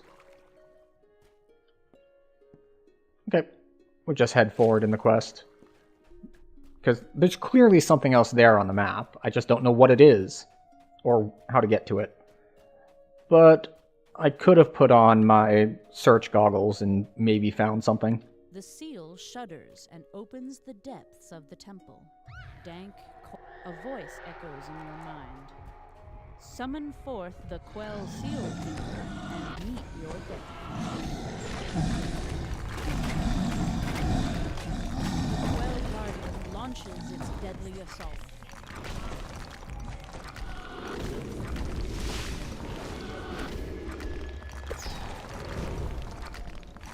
The Quell explodes as a shower of ethereal wisps.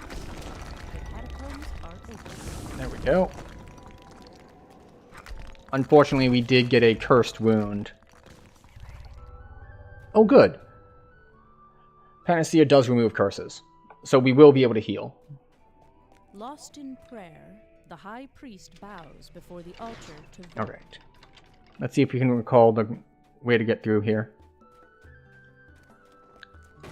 Alright, so the ones we have to kill are the vampire clergy. And the others are optional to kill.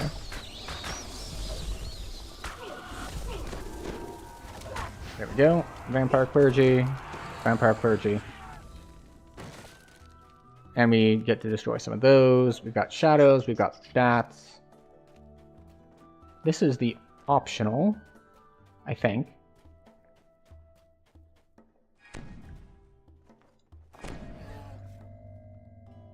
Vol's voice whispers in your ear. Turn back. You need to be able to open the lock for that one.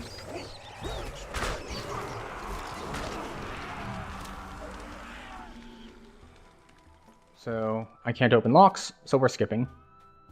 Unfortunate, but, you know. We weren't guaranteeing that we were going to do all of the optionals.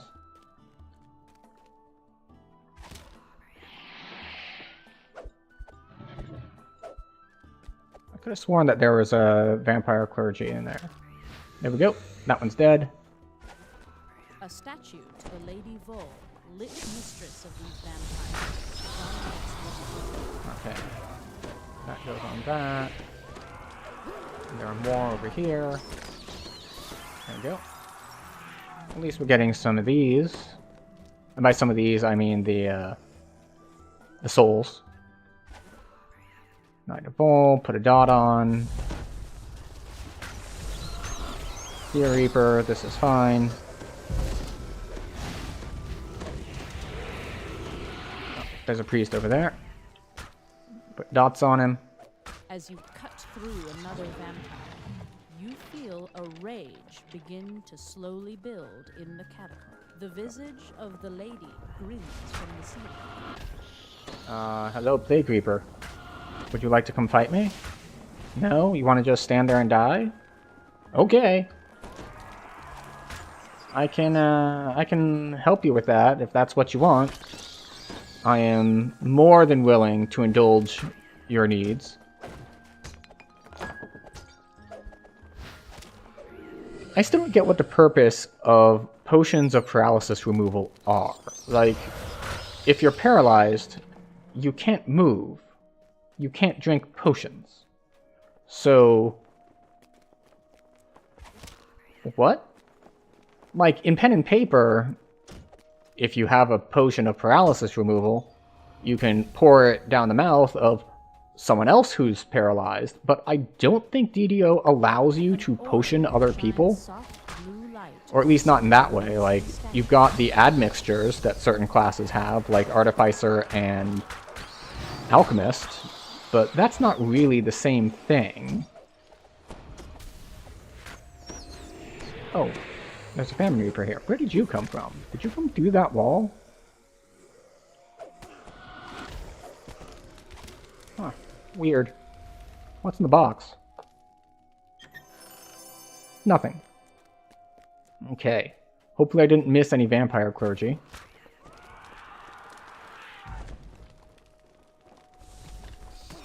I mean, obviously I haven't gotten them all yet because I haven't cleared everything yet, but hopefully all of them are in front of me.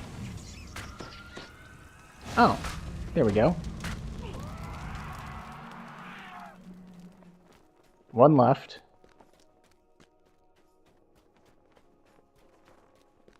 All right.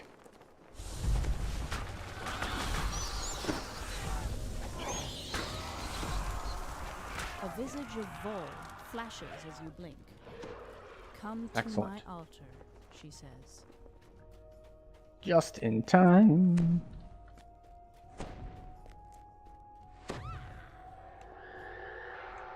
The high priest sneers and orders his Okay, Omega we're just going to drop all of our AoEs.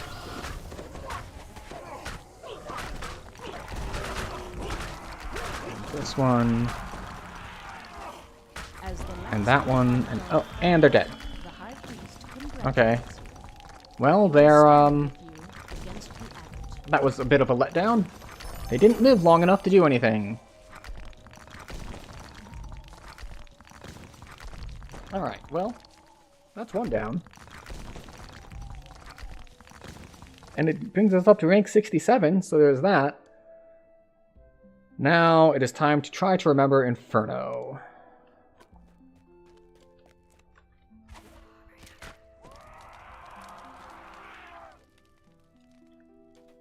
And it's time to try to remember which fire spells on my spell list can trigger the torches. Like, obviously we can do it with the Mephits, but the Mephits can be, like, finicky. So, let us find a rest shrine so that we can re-prep some spells. Ah, there we go. Ask and you shall receive. No, not you. You. Okay. Fairy fire? Is this tagged as fire? Bursting outlets and all targets are dazzled, illuminated by fairy fire.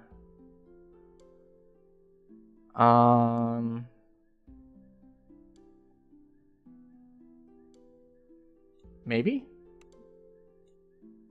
Not sure. So, we'll put that there. Nothing here looks like fire.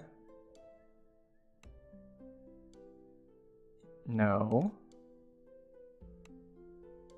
No. Still no fire.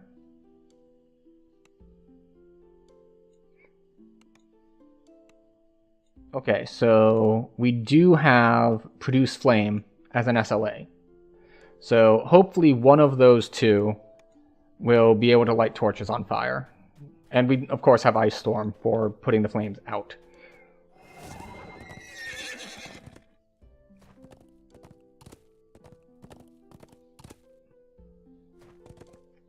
But the real trick here is going to be trying to remember the pathing to get through this place. Oh, wait. I have taken a wrong turn, probably? Yes. Yes, I have. Alright, hopefully headed more the correct direction now. Ah, yes, here we go. The Eastern Falls hide several small caves beyond their thunderous cascade. So let us see how good our memory is. And if our memory is not that good, let's see if we can manage to read the maps on the wiki, because even trying to do this quest from the wiki is difficult to identify where you are and where you should go next, even with the map. It's a thing.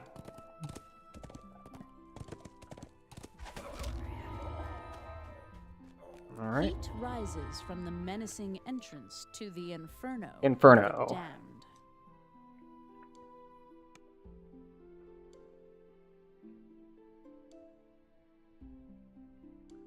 A hoarse voice echoes through the stones. Seek I'm the already flame screwed. It's like, gardens. wait, which way do we head first? Then find me. I think it's this way. The Black Abbot's cultists have beaten you here. Are they looking for something? Or sunlight Yeah, streams this in looks like the from right hole path. in the ceiling. Fortunately, this stuff has way less health than the Gatekeeper's Chain. Alright, we don't go in that one. Intense heat radiates from this focus of dark magic. No, I have gone the wrong direction. This is not the way we wanted. Let us reset and go this way. No? Alright. So, unfortunately, I second-guessed myself too many times. This was the way I thought initially, and then I was like, no, I should start to the side. And I should have gone with my first instinct. Yes, alright, this is definitely the right way. We don't do this one yet, we go all the way to the end.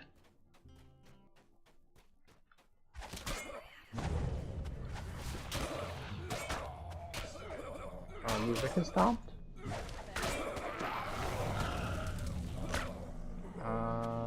Music? Okay. Yes, there we go. Whistle. Okay, I'm wrong. We do hit that fire first. And then we head to the side. Flames of damnation engulf this room. Okay.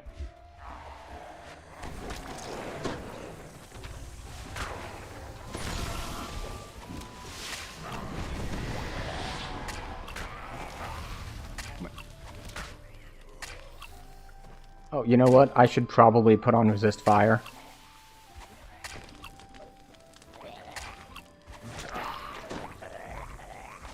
It's probably a good idea here in the fireplace to put on resist fire.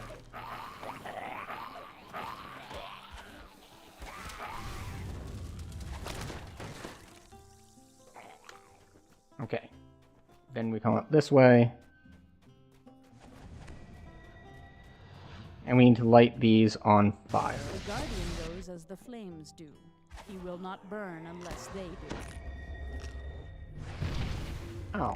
Maybe I'll just use these guys to light them for me. The fourth torch flares Excellent. to life, bringing the Guardian. Oh, that was the wrong spell. This is the one I wanted. The Thaumaturge has really helped me out there. Find and defeat his undying soul. Alright, so that's one down. We can't go that way, so we're going back the way we came. And...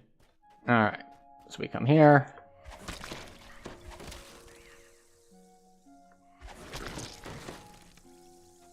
Alright, so now we're on the fire side. I think this is when we skip that other... I think this is when we skip this one? We'll find out here in a second. That's for the The optional. withered plants sometimes Right. withstand We the come down intense here. burning of the infernal flames. We can't put them out yet because they're not burning yet. So, step one.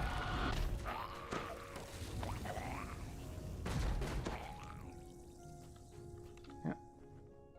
Okay. Go through. Oh, there's a Lights of thaumaturge here. flames bring forth the Guardian, then send him to me.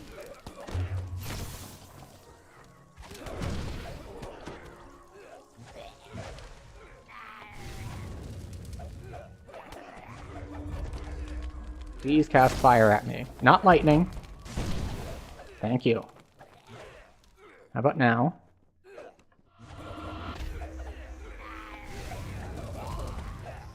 The heat from the flames Thank is you. overwhelmed by the power of the Guardian.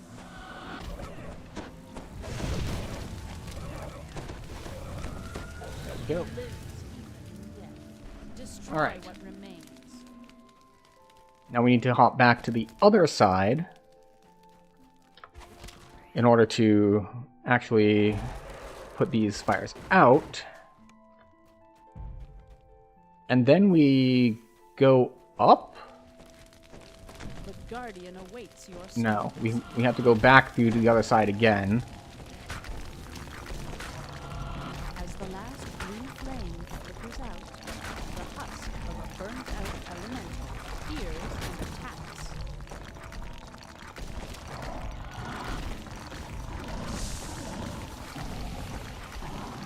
The first of my fears is nothing but Okay. hasten to the remaining three. The next way is we're going to hit this thing a third time, and then we're going to go that way.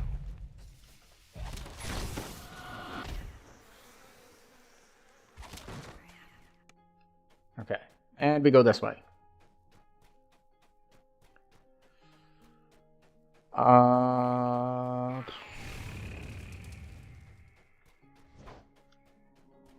Okay, I think this is one where... Light blesses the cursed water before turning and attacking. I think this is one where you can get like extra loot if you do it this way, and hopefully I don't like soft lock myself. Around the dying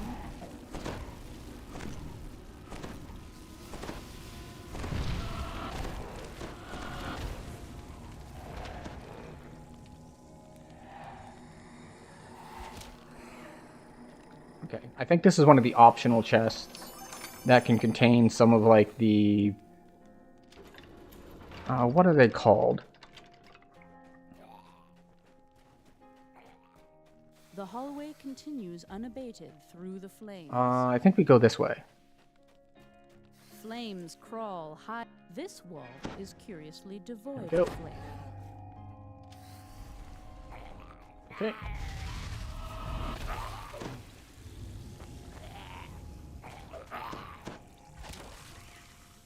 And one more tick. Go. Oh, excellent.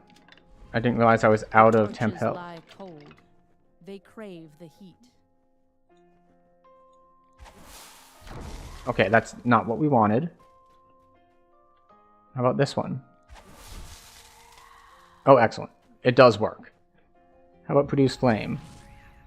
Produce flame doesn't work. It is a good thing that I looked through my collection of spells to find one that might work. Okay. Stop auto-targeting. Fairy fire. Auto-targeting off. Just fire it straight forward. Torches burn Thank bright, you. then flicker as the guardian roars to life.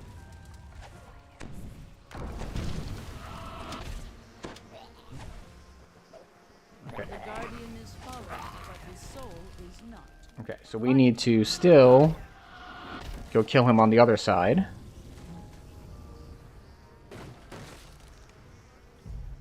Oh, a Carnage Reaper. Not what we wanted to see as soon as we came through. Let me buy. Let me buy! I don't want to AoE next to the thing and have to bounce back to the other side again. Once more. Okay. One there. A chill fills One the there. air as the torches darken and the guardian emerges. North Flame Guardian. Get some acid damage going. And I believe... Yeah, this is when we just climb out.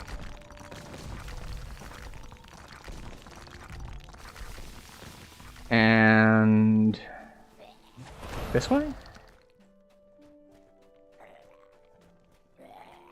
This doesn't feel right. I feel like I have taken a wrong turn, but maybe I am wrong.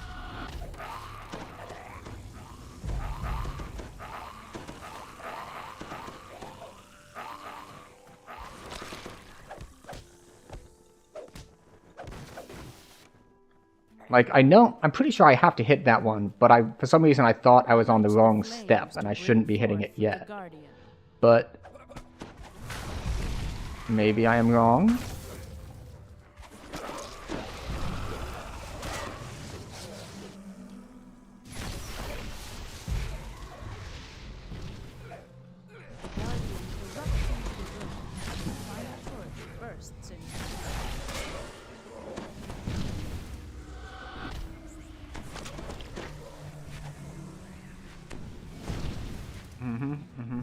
You have a cold dot on you. His hulking corpse remains undead. Seek it out. Is this when we head south?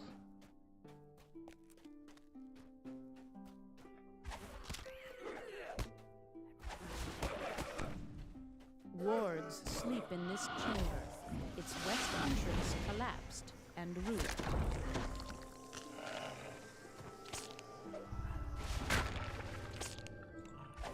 See, this is the part that I'm just like less and less sure of as we go.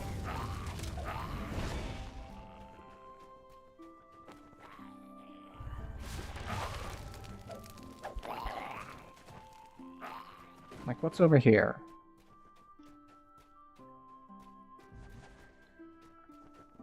priests? Okay, we'll go fight the priests. The acolyte curses and attacks. Like Acolyte of Flame. And we want to fight them in this room.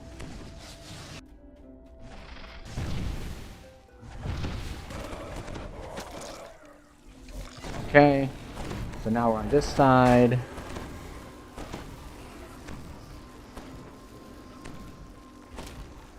Okay.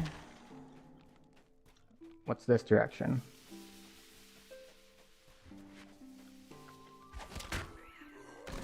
He will arise when the torches are darkened. I think I'm out of order. I think this is supposed to be the last one, maybe? No, the last one you get to from the beginning. The cinder spawn springs forward with the vengeance of undead.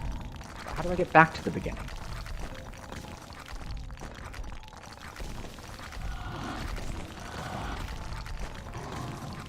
Look, you have dots on you. I feel my power returning. There is but one left. Oh. I'm already at the beginning. Descends into flowing lava, bubbling across the room's Huh. ceiling. I got it. While the flames burn blue, the guardian will not return. Oh. We had an ad starting in 20 seconds. That's just bad timing there, so I had to use a snooze. Undead guardian stands before them.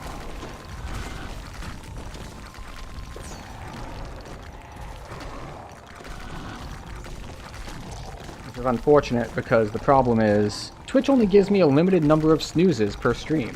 The abbot's foul lapdogs are no more. Find me in the center of the inferno. Sinis bursts into the room and attacks. Alright, we're going to put dots up. Then we're going to put ground target AoEs and other AoEs. Then we're going to start casting other stuff. And then we're going to recast dots. Alright, that wasn't so bad. And agrees to aid you against the Black Abbot. We will run our 2-minute ad while we're running to the next quest. So feel free to get up, stretch your legs, all that stuff. We won't be doing anything in the next quest until everyone is back from ads in 2 minutes, and I will see you there.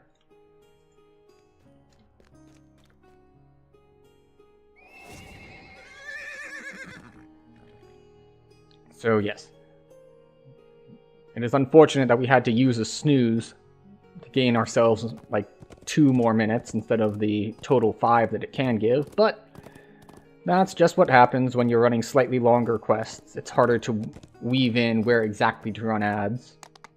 Because obviously the other answer would be, well, just run the ad earlier. But I'm only running just enough ads to turn off pre-rolls. If I start running a bunch of ads early, then suddenly everyone watching is getting more percentage time in ads, and nobody wants that. Well, okay. Twitch wants that, and whoever's paying Twitch for advertising wants that. But as far as us, who care about the viewing experience, we don't want that. We want a low percentage of ads.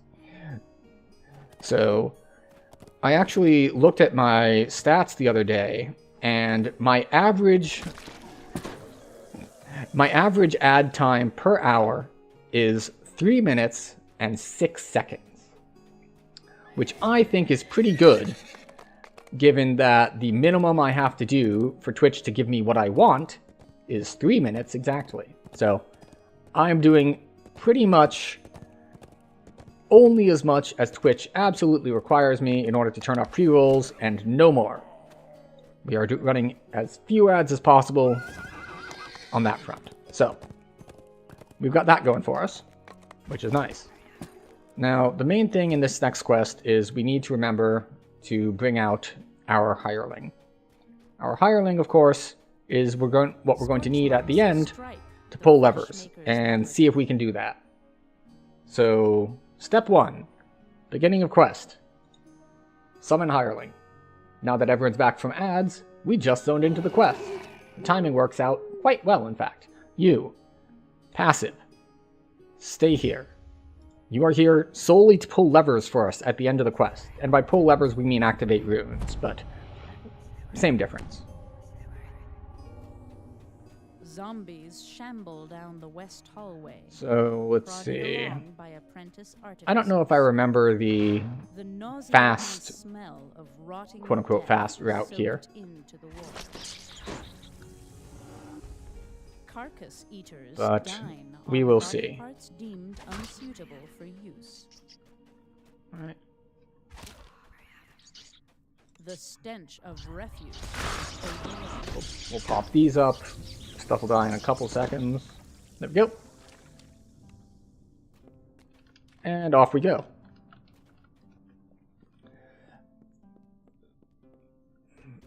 So I'm pretty sure I have to go get the key. Not a key for this piece, but a key for the next piece. I could be wrong though, so I am going to test it. Actually, we don't want a dungeon alert. Let's just go ahead and kill some stuff while we're here. The thing is, I forget which part needs the key. So if I don't get it, there's a good chance that I won't be stuck until later, and then I have to backtrack a long way. But if you didn't notice what I did there, when I stepped to the side where that poison was spraying out, there's water there that you can drop down into. And that works, even if you can't disarm the trap. Door seals off the drop shaft. You land with a splash. So you can dodge the poison trap that way by swimming through the water next to it. Slicing blades and a swift current create and ship the parts for Mentau's abominations. Mentos, the abomination maker.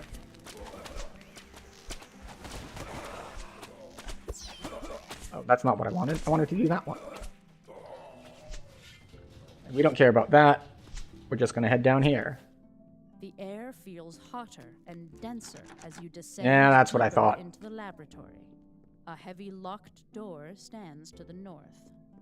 The question is, can I get back to where the key is from here? Because I've not done that before. Because I did drop down that shaft. So I might just have to reset. Or maybe this route will bring me back. Or it brings me to an optional. The passage climbs back towards the treatment room. I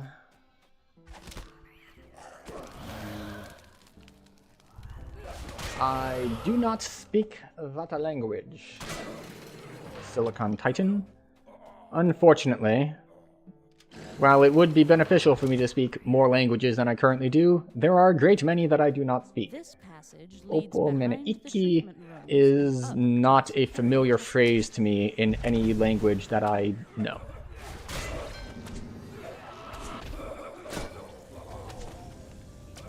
But I choose to believe that you're asking if I'm doing well, so I will say yes, I am doing well.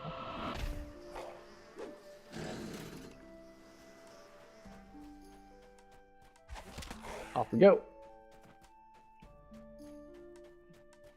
It has occurred to me at some point that because technically I'm multi-streaming to both Twitch and YouTube, it might behoove me to like put chat on stream so that if people are talking on one platform, the others can see what they're saying. But I have not gotten around to it. Nor have I looked into what I would need to do to get both of them to show up simultaneously and like interwoven with each other. Alright, so we do actually need that key. Good to know. Put that down. And this way. Oh, that's right. And this is the room where this is the remnant farm room is what it is. There are usually so many champions in this room that you end up with a bunch of different chests. Right, how many remnant chests do we get this time? Alright, so that's one remnant chest and one just remnant drop. Oh, these guys are squishy. The last apprentice falls. Alright, just one remnant chest and one remnant drop. Not anything too... Oh, double reaper. That's not great.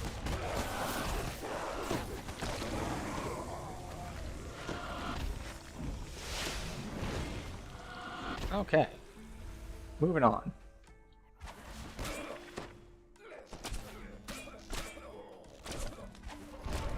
Go. Yeah, these guys feel way squishier than like the Abishai and stuff I was dealing with in the other quest chain. Or maybe it's because I got the extra caster level. Ruined crystal hangs above a special operating table. The ground is scorched and sealed.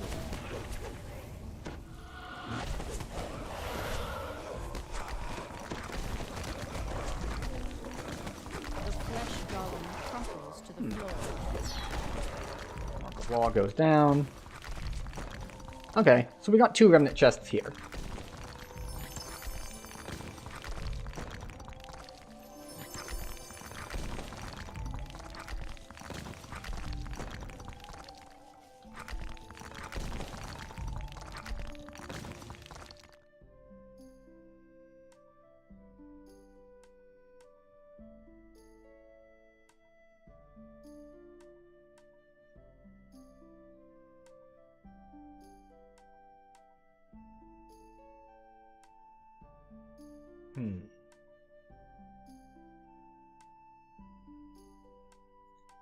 Okay. Now to move on to the next part, we need to get up here, and this is another one of those times. Oh wait, no. We need to go forward and pull a lever. No longer in control of his creations, Mental hid in the control room and awaited help. Right. We need to talk to him first. We're not going to drop down and do the optional in there. Because while this build would be pretty well suited for it, it's just not a super great optional. Lightning It's, I believe it's tagged as one of the extreme challenge ones. Because you're in electrified water. So that does tend to make things more difficult. But we have enough healing and damage and whatnot that I'm not really too concerned about it. Okay. Leave me alone. Thank you. Alright, one down. This is one of those places that it's really convenient to split, because one person pulls the lever on one side, one pulls on the other side, and you all go through. But, alas, the tricky part is yet to come, though, because that is the hitting the 5 switches to summon the boss. And I don't have any, like, big extra move speed things on this build, which makes it extra tricky.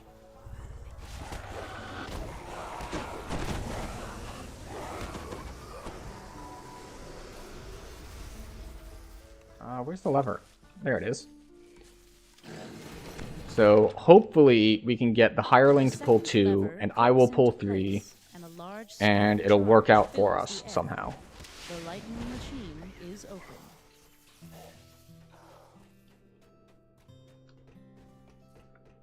But first, we're going to try to clear out some of these air elementals, because they will mess both us up, and they will doubly mess up our hireling. So we will do that. Unfortunately, there are invisible walls, as you can see there. So, like, you can't cast projectiles across this. Why? I don't know. Like, I don't know why it was designed like that, but it was. So we will deal with it.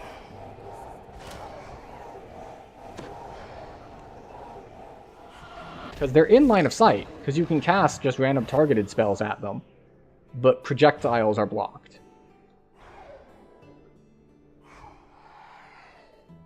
Okay, so I think we're going to station our hireling on this rune.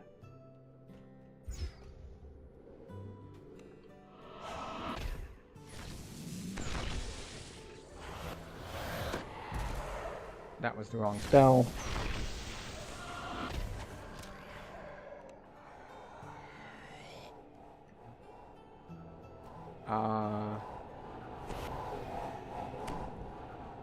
Yep, and we got knocked down. Follow. Come down here. Okay, we're gonna have to do this faster, both in our setup and in how we handle things.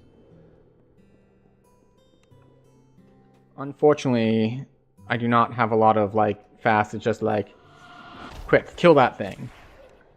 Or at least nothing that works on air elementals. Because I have Word of Balance, but these things are true neutral, so they don't get affected by that much. Alright. Let's give this a shot. You start activating, and I will start activating. You go activate that one. Wait, where's the button? There's the button.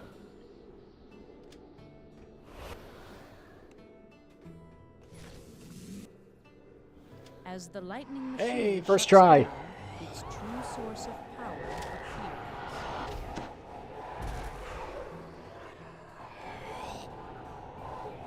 Here we go. I don't know how close it was, but I'm glad that we managed to get it done. The air elemental All right. dissipates into the breeze. The laboratory is safe.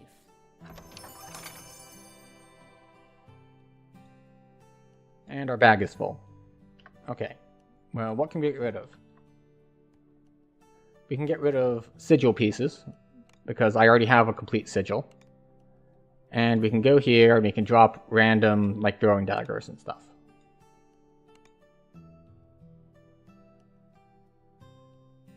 There we go. Okay. That gets us a couple slots. Oh, I got a Tome of Legend. Excellent. We'll drop Zolkash's Grimoire. We don't need it. Letter to Annalisa. We don't need it. Book of Charts. We don't need it. Excellent. Just grab our Heroic Deeds. Leave the sigil piece in. And we are off to the last quest of the 14s.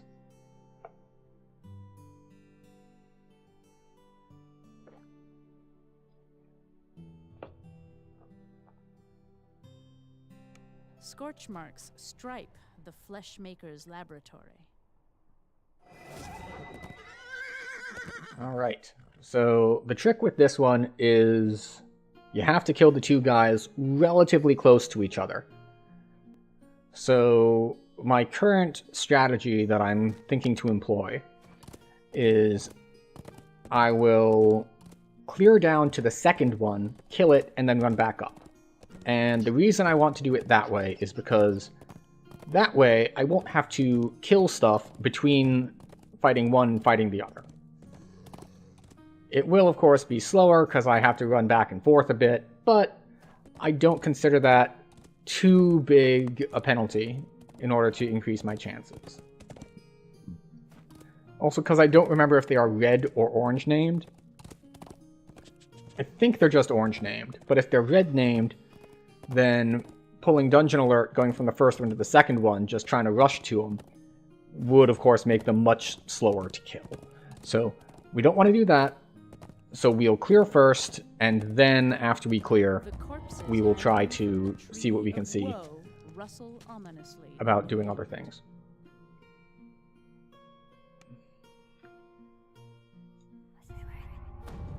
Alright. The tunnels run deep beneath the Tree of Woe.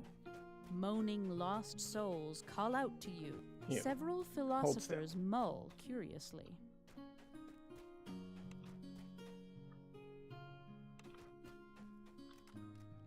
Okay, we will actually put up Frost Resist for here. The wayward philosophers gather on the ice.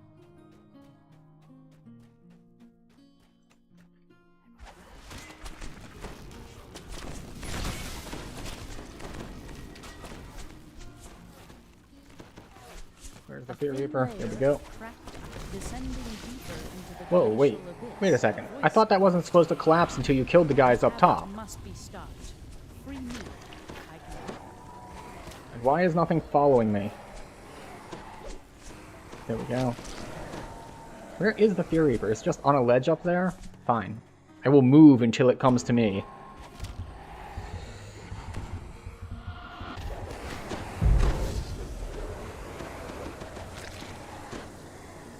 Spear Reaper, you gonna come? I'm all here. You could make me afraid. Or not? Okay. That's fine too. Alright, time to see if it's... Actually, if it's orange named, I'll kill it and then I'll try to go for the next one. This is our chance to be together again, brother. Okay, so it is red named, so we can't really risk the,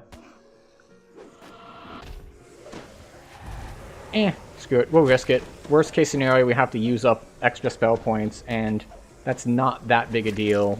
There's a good rest shrine we can use. Zotisi is slain, but cannot pass on without his brother. Yes, yes, I know.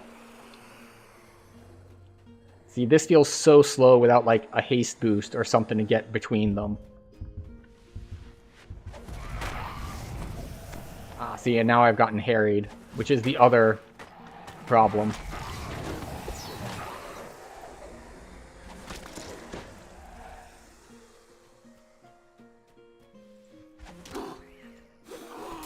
Arriving in the chamber beneath, you see the glowing rune more clearly.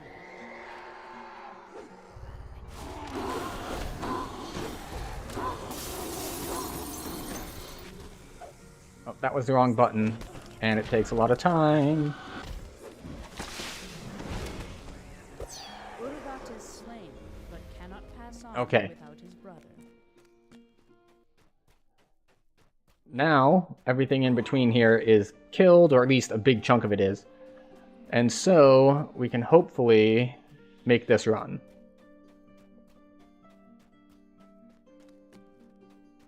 If not, we're going to have to try to do some tricky things. Maybe involving the hireling fighting it.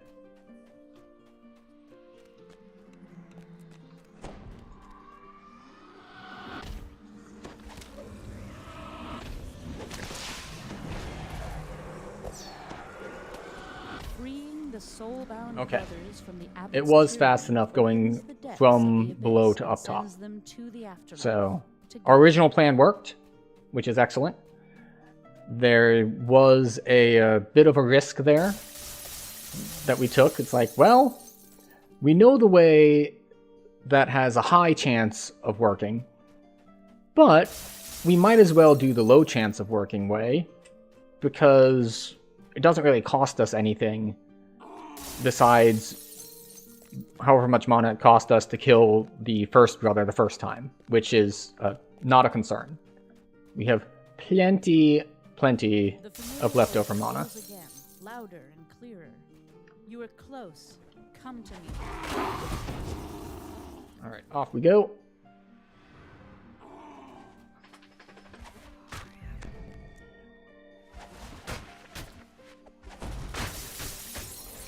Something wrong, Liesel? You have stirred from your slumber. Alright, this is fairly easy. We gather up all the dudes. Dreadful doom spear. Free me from shattering the frozen remains of the giants is the only way to release them from the doom spear's most trusted advisors were encased in ice. A cruel. The souls of these giants are bound to the protective seal. Alright. The doom spear.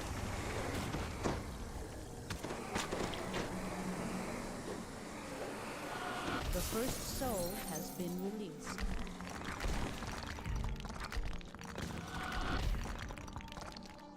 I thought I dealt enough damage to the other ones. I had not. It's fine. It's no big deal. Again, all it costs us is a little bit of time and a little bit of mana.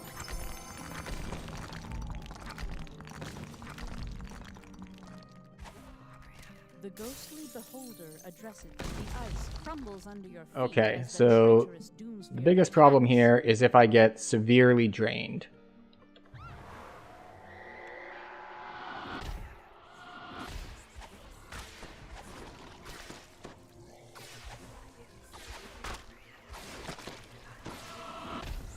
The frozen floor shatters as the battle rages on. Okay. Oh, he's out of range for that. The ice cracks and breaks works once again. Excellent. I wasn't sure if that... I'm not used to using that spell, so I wasn't sure if it would actually restore my constitution. The Doomsphere's rage is barely contained by the ancient frozen Unfortunately, ice. it does something to undead when cast on them. It doesn't heal any, so I don't know what it would supposedly do to undead. The Doomsphere stops fighting and beckons you closer. Okay. It was the only way. Alright. Not bad. So we did Necro 4. Alright, Shred of Tapestry, this, and that, and a Sigil piece, which we do not need. So, what does this do to undead? Oh, it does do a little bit of healing. I didn't realize that. Okay. The main reason you cast it is that it, well, it cures status ailments. That's what it does. It does a little bit of healing and removes almost all status ailments, as well as restores drained stats.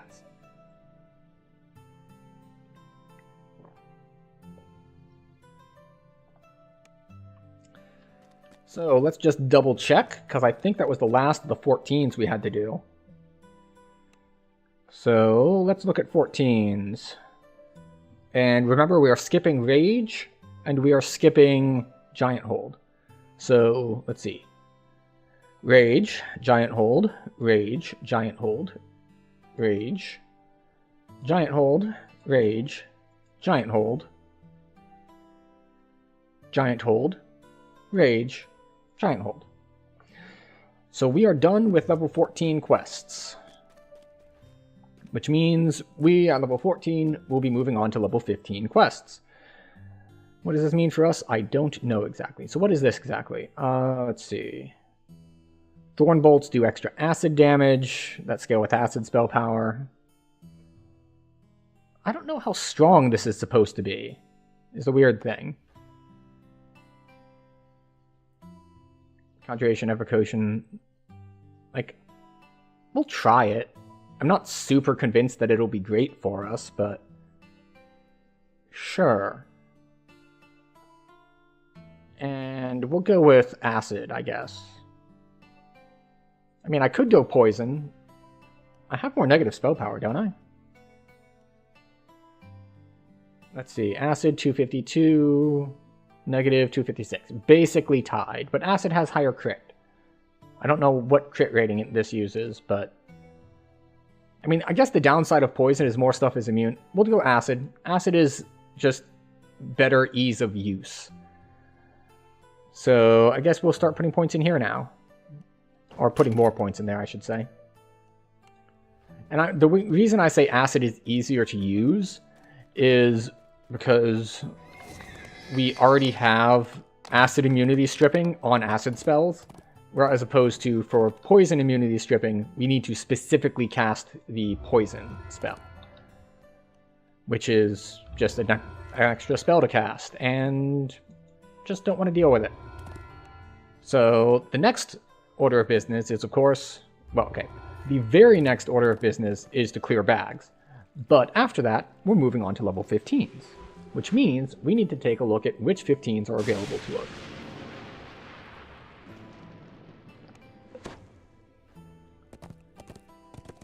So, let us take a look.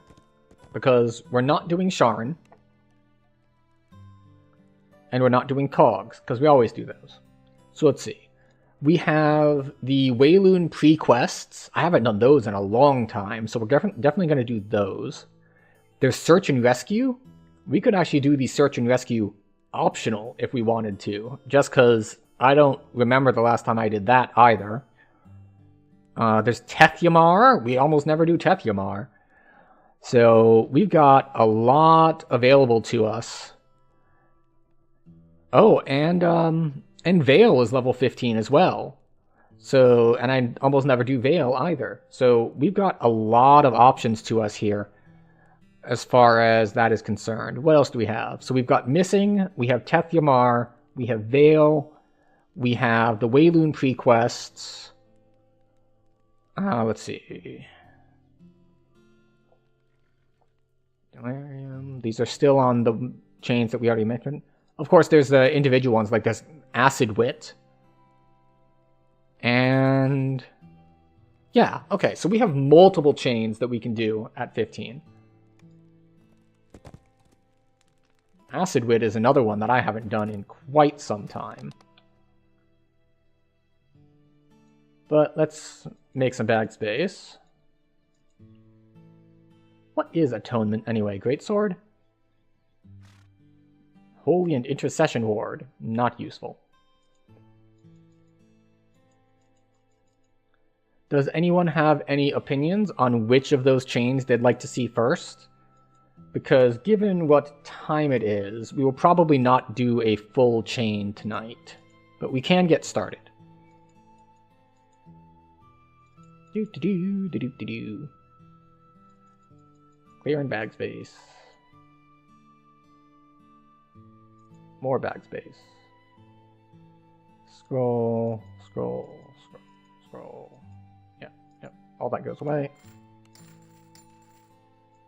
And of course, repairing things. So we are leaving from here.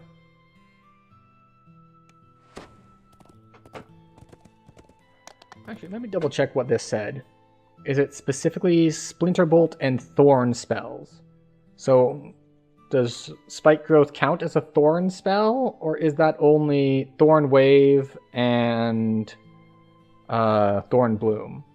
It probably doesn't count Spike Growth, which is unfortunate, but that's just how it is sometimes. So let's see. I think that because it's been one of the ones we haven't done in the longest, we are going to head to Wayloon. But we're not going to do Wayloon because of two reasons. One, Wayloon is level 16. And two, I run Wayloon a lot. It's usually my cleanup, like when Sharn doesn't give enough. The Sage of Shadowdale. But these are the Wayloon pre-quests, which I have not done in quite some time, so we're going to head into Disciples of Shar.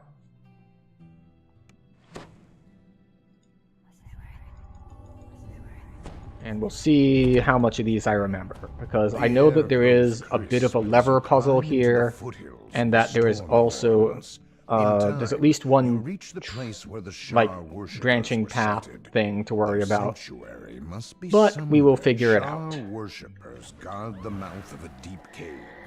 One of the worshippers spots you and dashes inside.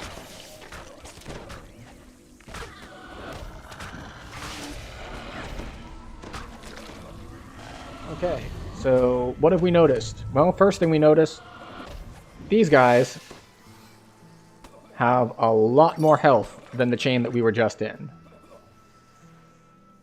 The sounds of your recent battle surely I was about to say, it's like, are you not going to let me in? Okay, off we go. The interior of the cave Bear traps. strangely empty. We made the Have save. Shar worshippers fled, or do they simply lie in wait further on? Okay.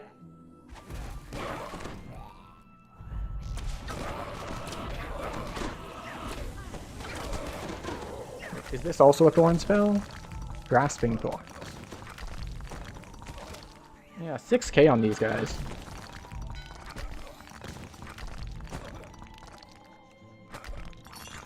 A gate opens to the west. Right, but what was The this over Shar here? Worshippers use these gates to keep intruders away. This is from an our optional. inner sanctum. I'm pretty sure that's an optional.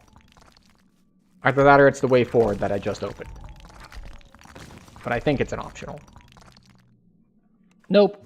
Nope, it is the way forward that I just opened. I am once again wrong about something on the internet. My shame knows no bounds.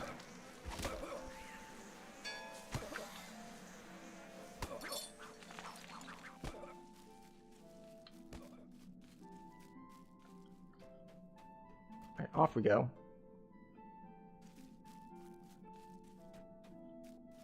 Because I know that there is an optional in here where you fight like wolves or something.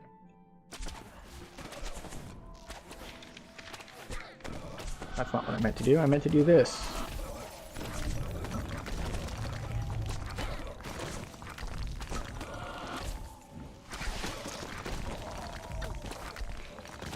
Will this splash to this one? Maybe. Alright, so that's why it seems like they have so much health. It's because they do. And by so much more health, I mean they have literally 10 times the health. Like, this archer had like 600, he had like 6,000, which is quite the jump. Let's see. Oh, there's even more that came in from behind me. Okay. And my acid ball would dry fired, so that's not great.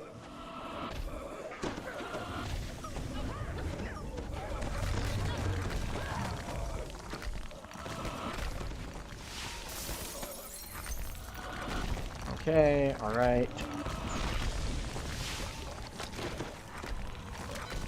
Yeah. So, yes, they are quite healthy.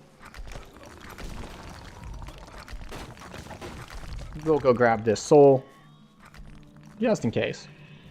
It's faster than shrining, at least.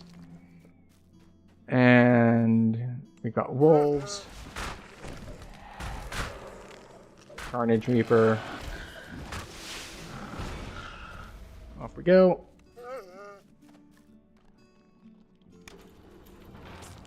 Broken support beams and large boulders show that this part of the There we cave go. This is a gate collapsed lever when that's a really great easy to gate miss because it's opens just like to the around a east. corner here. Chanting echoes through the stone passageways.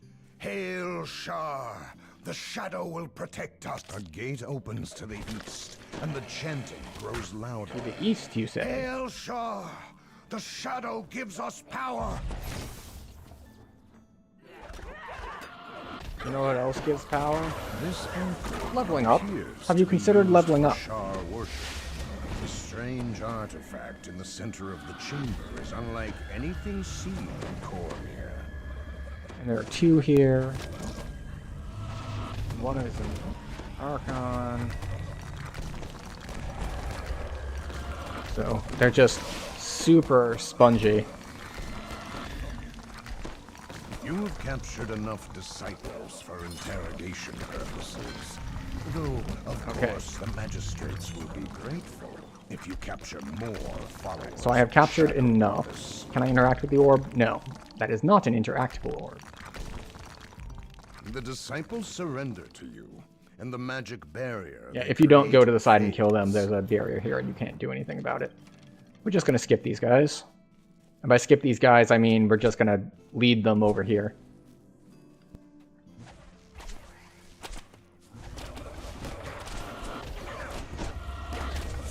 Put up a bunch of things. Oh, that's just a whole bunch of archers standing over there. Drop some AoE on them as well.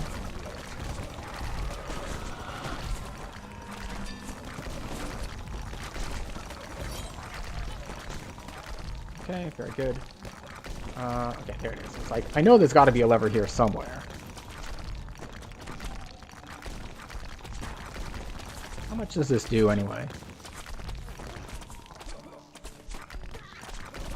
What is this? Oh, okay. That's the immunity stripping. And that's the saving throws. Okay. So one Creeping Doom is enough to kill the archers.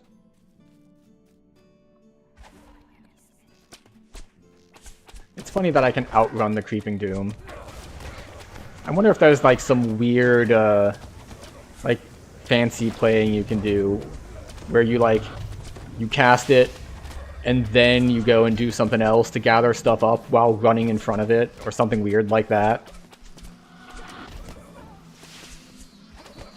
I don't know why you would ever want to do that or need to do that, but I think it's definitely something that's possible to do.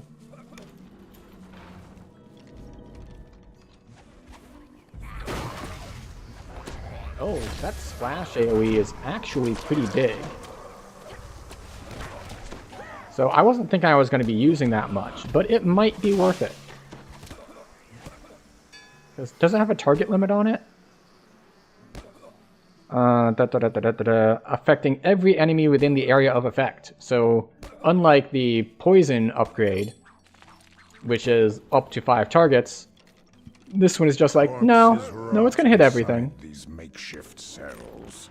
A cruel fate awaits though. A gate creaks open somewhere to the south. Alright, we want this gate lever. Okay, you. And this gate lever. A gate creaks open somewhere to the northeast.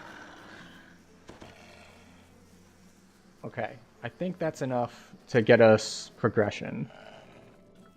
Yep, that one Creeping Doom was enough to take out the pack of wolves, if you're just willing to wait a little bit for the dots to take effect. Alright, here. You take that.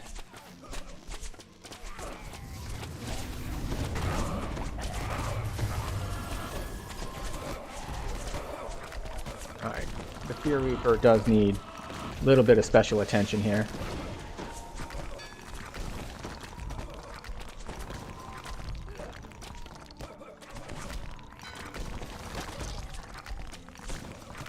Disciple of Shard captured, Disciple of Shard captured. Okay, we're not going to drop down. Surrender, and the magic barrier vanishes. Protect the altar! Protect our priest! Shouts a panicked voice. Yeah. The leader of the Shar worshippers must be close. Okay. We'll actually not do area of effect or ground effects here. We'll just kill things, which seems to have worked out for us just fine. A group of worshippers surrounds a massive altar to the dark goddess Shar. How dare you come to this place, says the Shar priest. Okay. You found Dedrick stunned. Black, the man. I rolled a 1 on a symbol of stunning. And then he lands a horrid wilting. Man, he's just a giant pain, isn't he? You. I see you over there casting spells at me. Stop.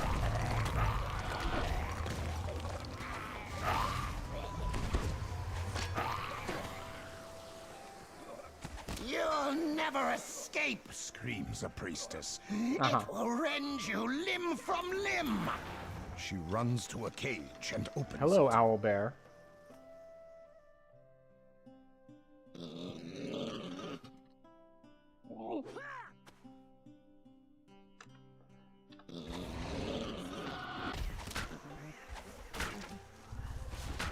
Yeah, about that.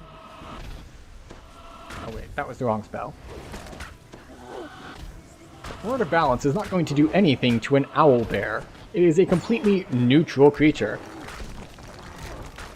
Oh, there are wolves too. Dedrick Black is now your prisoner. You should speak with the Shar priest and All try right. to learn what he was. Though Dedrick Black is bound and chained, his words send a chill up your spine. You must tell the magistrates All right, about we the threat his cleared fanatic this. We followers get some pose to stuff. the kingdom. I thought that we got all we needed for the disciples with that last one that released the... Actually, are they still here?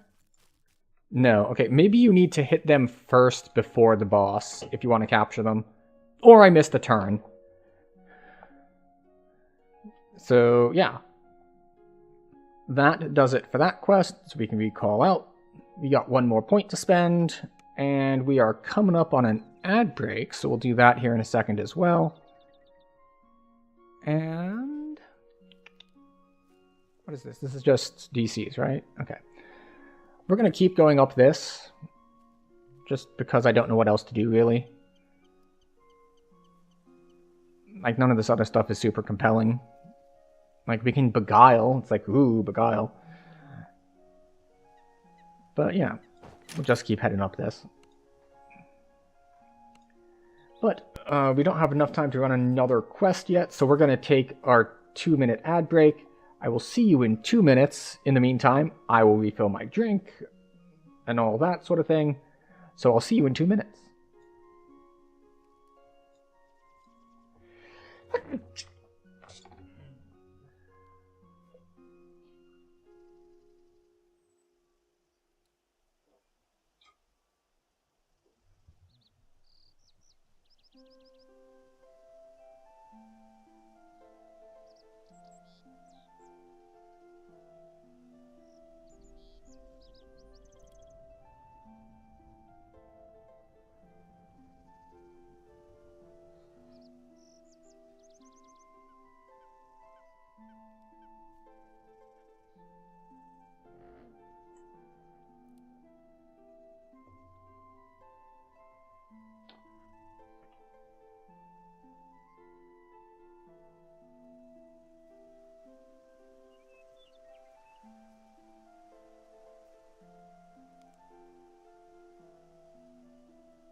Okay, and we have returned. And everyone is back from ads, and we are ready to get our quest on in. So, starting with escape plan. The river voyage begins This one could be a little tricky, but it does benefit us in that we can cast our AoE stuff where we want it. To discuss your guard duties. Mostly Sleet Storm. It should be a quiet night, says the magistrate. There's no one around. Because Sleet Storm actually has a decent duration, unlike some of these others. A harsh voice calls from the darkness. Not true, human. We've been stalking you for hours. You are easy prey. Attack! Okay, so the main trick here is that you need to defend these guys. Or rather, the opposite of defend these guys. A prisoner has escaped. A prisoner has escaped. Okay, so that did not help much. Fortunately, there is a benefit here. Oh, that was the wrong button, but it's fine. We will make do.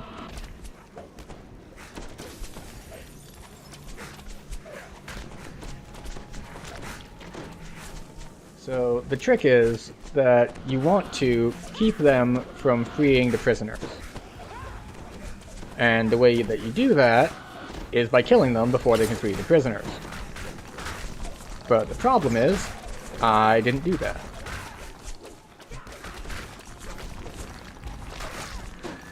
And I'm actually having a lot of difficulty with it.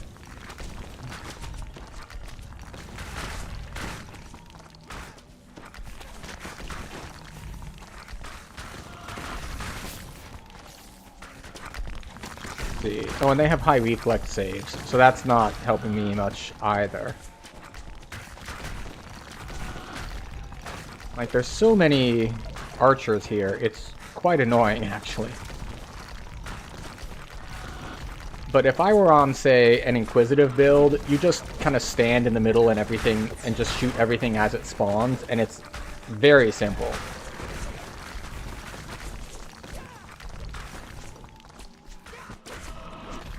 We're just gonna keep casting the our AoE stuff here.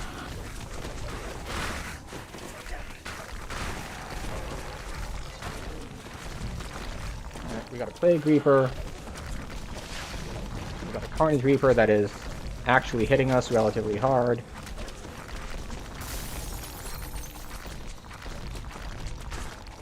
That's not what I meant to cast. So the fact that I'm basically ignoring this other side over here is probably a problem.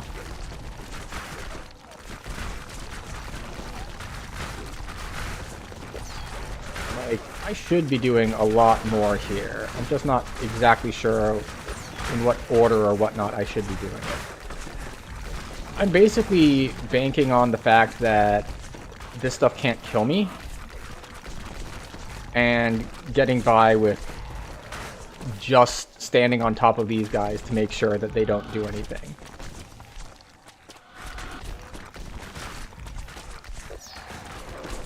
It's really just a, alright. The reflex saves keeping me from, like, acid balling them are really annoying, because that's a main part of my, it's like, okay, I want to just kill a dude thing, is like, that's my burst, like, slash direct damage spell. I don't have a lot of burst direct damage spells. I don't think I will have any for a bit still. The magistrate surveys the battlefield. Is it over? He asks. At least the scaly beggars weren't able to lay a claw on our most important prisoner. Wait a moment. What's that down by the water? So I think I get a shrine here, hopefully, because I spent a lot of mana there. Towards the shard priest. Sorcery will succeed where steel has failed. This prey is too valuable to leave behind. So that sort of encounter where not only is it, it's got several things that are very bad for this build. It has guys coming from multiple sides.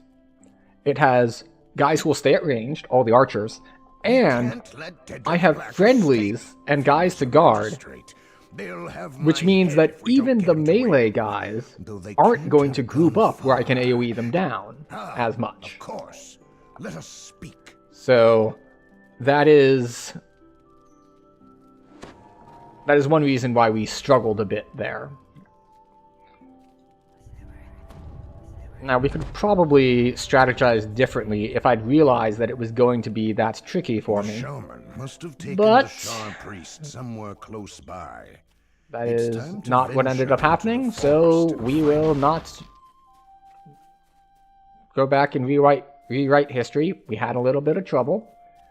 Not too much trouble, because there are 6 guys to guard. And we successfully guarded, I believe, 4 of them.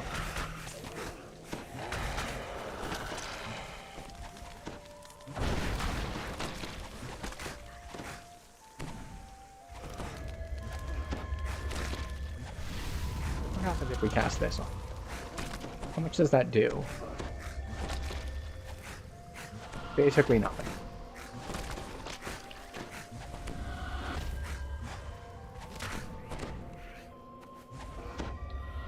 Yes, I know that the way is open. I was trying to, like, see how much they had. But okay, so these guys are pretty significantly healthier. I think a bunch of archers spawn on both sides here. Oh, and I got bear trapped.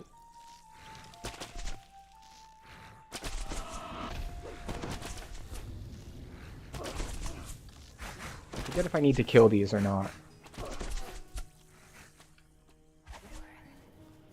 Greater Vigor, of course, doesn't do that much while we're in combat.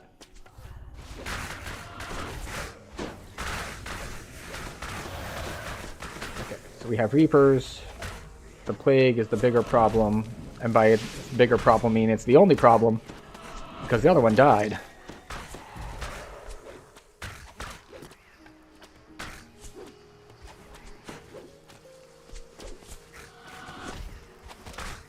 Man, these guys are pretty healthy.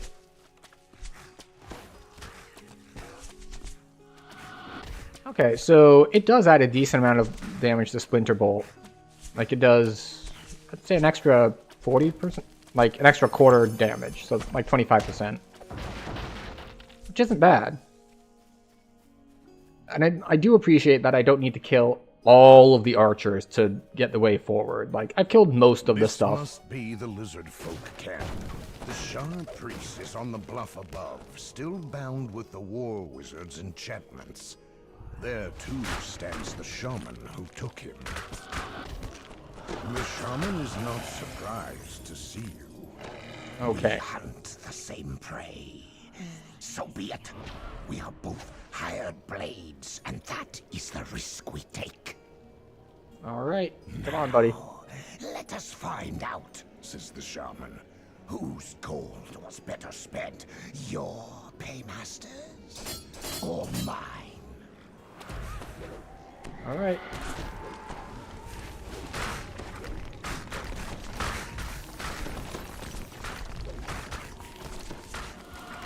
I'm just gonna do all the AoE things. And then some non-AoE things. And then more AoE things. Back under guard. Yet troubling questions remain. Who hired the lizard folk? Will they try to free the Shard Priest again? The answers lie further down the river in the prison city of Wayloon. There we go.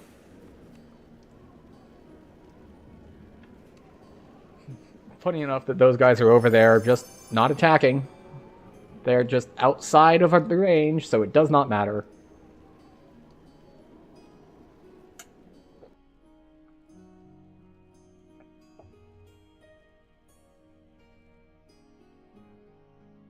Alright, fortunately this next quest does not require us to defend anything or anyone.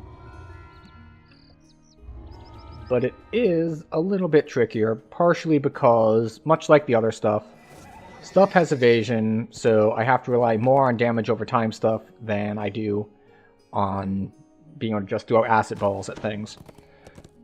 So, unlike those other two that you just go in from the quest giver, this one has a quest entrance here in Wayloon, all the way around the back.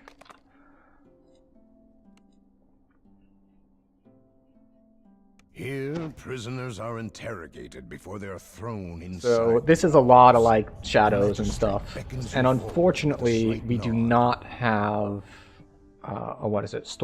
Sunburst? Yeah, we don't have Sunburst. We won't have Sunburst until level 18 actually. So that is the downside of doing the build this way, but it's fine. Diplomacy. Intimidate. Bluff. What do you mean by the shadow is coming?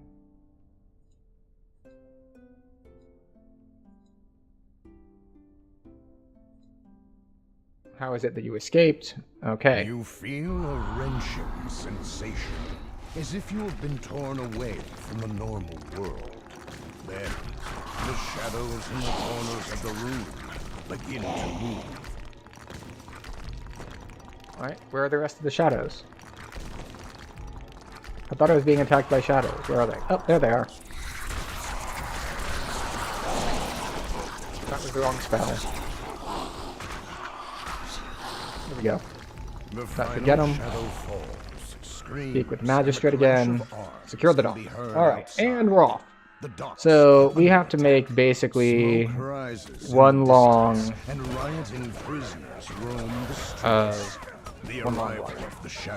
we need to make a circuit basically. We're gonna run in a circle. So off we go.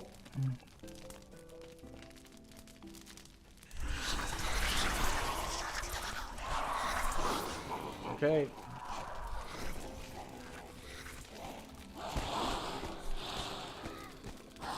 Command the Creeping Doom. They all die to Creeping Doom. Carnage Reaper. Hit with Creeping Doom. Oh, come on now. There we go.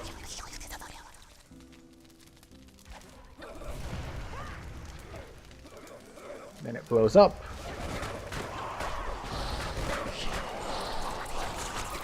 Come on, Carnage Reaper. There we go. Alright. Purple Dragon Knight rallies you to his side. Protect the knight while retaking the ship. Yeah, not a problem.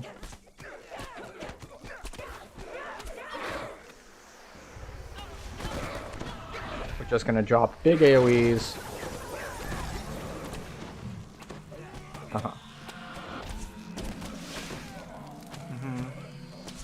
Well, it's being very generous with souls. Incredibly generous, in fact. Okay, I was like, wait, it didn't complete. Did I miss a guy? No. No. We got him. We got him. A purple dragon knight runs from the alley, breathless from battle, though strangely, nothing seems to be chasing.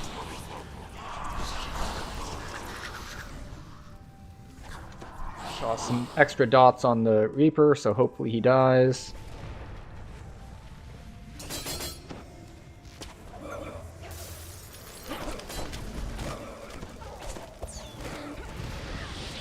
that. Alright. Most of them should die from the dots. I think there's more shadows that are going to spawn on me here. Yeah, there we go. Okay. Again with the Reaper. Oh, wait, wrong way.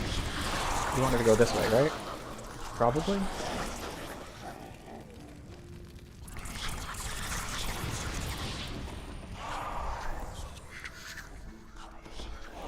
Maybe? Is this the right way? It is the right way. Some Wayloon prison. The captain surveys the area from atop the ramp. Oh, they actually evade out. Interesting. gather the party. Once again, your world shifts and shadows swarm. Once again, the goal is to beat shadows. This is not a difficult task. We just kind of stand in our poison clouds.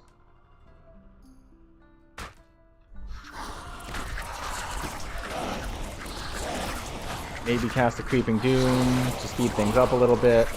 Maybe cast a Thorn Volley to speed things up a bit. How many more waves we got? 2?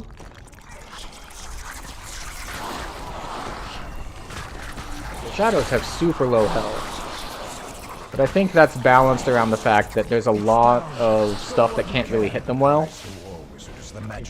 Because they have evasion and stuff like that. The docks is open once again. Oh, I need to speak to him before we go on to the next step. There we go. Back to the magistrate's office. The magistrate lies dead on the floor. The killer looks up, quite unconcerned. The Shah priest is gone, she says. We freed him and sent him out through the Shadowfell. What the goddess wants, she gets. Now stand still. I don't believe Are you just hiding in the corner? Are you supposed to be invisible or something over there? I can see you. For some reason I can't, like, target you, but I can see you. There we go. Now I can target you. Slain the mysterious Shadar Kai assassin and secured the Wayloon docks. Yet a shadow looms over Cormyr. Alright. The shadow of Shar. Only the brave will be able to protect the kingdom from what she has planned. Just barely. Got, with 56 experience to spare, we can take 15. Which means, because we're not going to start a new chain, I'm actually surprised we managed to complete that one. I mean, I hoped that we would complete it because it's only 3 quests. So it's just like, hey, we'll give it a shot. But I definitely don't want to start another one as it is quarter till midnight here. So we're going to spend the last part of the stream leveling up and looking at some of our gearing options. And then we will be done with the stream for the night. To return on Thursday. Yes, our standard schedule, Tuesdays and Thursdays. So let us first take level 15, and then we can look at some of our gear options. Where is the Druid Trainer? No? Down the hill, maybe? There we go. Next level is Druid.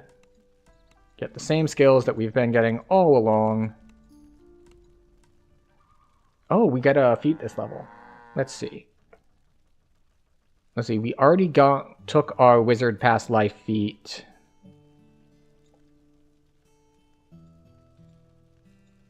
I think we're just going to go for another Meta Magic here.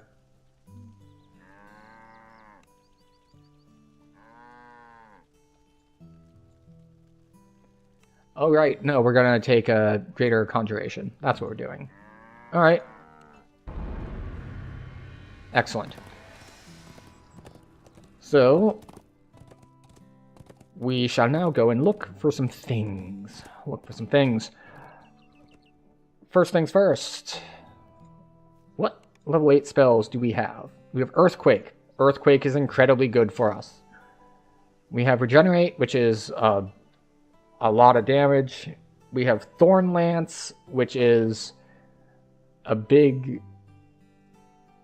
Well, the lance will damage all enemies in front or behind the target. Interesting. So it is a line AoE spell, like a lightning bolt. So we might want that for our single target damage. Black Dragon Bolt is probably still bad. 1 to 10 per caster level. Earthquake is very, very good. It does bludgeoning damage. So yeah, there's actually good stuff at this level.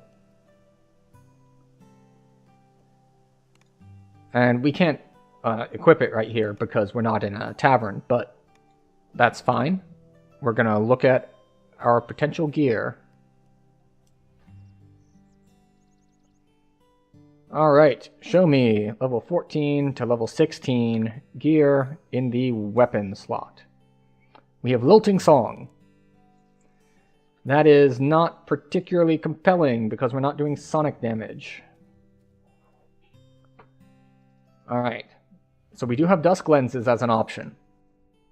That does give us potency in a slot that is not a weapon, which is very nice. And of course we have Aether Band as well. And increased potential is not useful. So, shield. We can switch over to Wall of Wood. So we have Healing Amp, we have Devotion, we have DR Slashing, which doesn't actually help us any because we have DR 15 anyway from boots. And it gives us like a little bit of natural armor. It's not great. And also, as a large shield, it should disable evasion. So we probably don't want that. And then, not Moon Arm, how about armor? Alright, so we can switch to Esoteric Initiate if we want to. And that gives us, of course, Artifact Universal Spell Power, it gives us stats, it gives us spell DCs, and it gives us MRR cap, which is nice because it's cloth. Because the problem is, if we wanted to dig into the other stuff we have from Sharn that is not currently in our bank, it would be Hoot's Influence, and I don't think that gives us the spellcasters we need.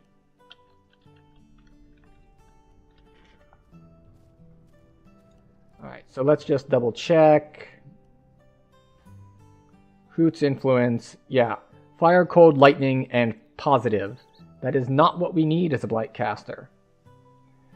So, unfortunately, we don't really have a like heavy armor caster set that has acid and poison and stuff like that. If we want acid and poison, there is the level 17 set from the docks, but I believe that is also a cloth piece of armor because it's kind of geared towards Alchemist, I believe. So we can put on Esoteric Initiate as a set if we want it. So that is one option. We'll grab it as a potential option. Let's just clear some space. Or rather consolidate some space. What is this? Robe of Fire. Oh, that's right, because we got that from the rare spawn.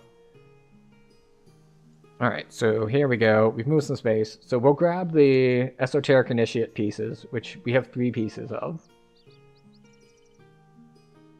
And then we'll look at others. So, other options for eyes, don't really have any. Head, Jar of Madness, not really useful for us. Neck, again, not really anything here. We'll grab the Golden Guile, just for having a swap for social skills. But Family Recruit Sigil is kind of there. Again, there are Hoot's Influence necks, which increase fire and cold levels, as well as having fire and cold caster stats, but that does not help us on this build. Trinket, ours is fine, we don't need a new one. Cloak, we can switch to Cloak of the City's Champion. We don't want to, it doesn't help us that much. Or Jeweled Cloak if we really wanted Spell Absorb, and we don't. Waist, we can go for Bronze Dragon Scale, which would be an upgrade probably, because this has Vitality, Fortification, and Sheltering. Now, note that we already have 12 Sheltering here, so we lose 4 Sheltering basically from dropping this. And this also has Vitality, I believe. No, it has Insightful False Life. So we probably lose a little bit of health, but we gain Constitution, we gain Life Sealed, and the major downside to this is, of course, we would lose Fortification, but if we switch to Order's Garb, then that's not a problem, because that has Fortification on it for us. We will lose the Artifact, PRR, and MRR off of Feywild, though. So let's check, which of these do we want? 10 hit points, 3 PRR, or 3 PRR, 3, or offensive stats. We'll take the defensive stats. And waist. Alright, we've got rings. Rings are great. I don't think we have any wisdom rings pulled out of storage, though. So I think we're just going to stick with what we have, unless we go onto a mule to try to dig out some wisdom rings. Which we should probably do. Hands, hammer fist, again, not useful. Feet, nothing that's going to beat our current boots. And then wrists. We do have the potential for hallowed castigators, but that's part of Flame Cleanse Fury, which fire, force, light, and positive. Force is useful for us, the other is not so much. So it looks like what we're going to do is a 4-item swap. We're going to put on cloth armor, so we're going to lose a bunch of defenses. So 92, 49, 98.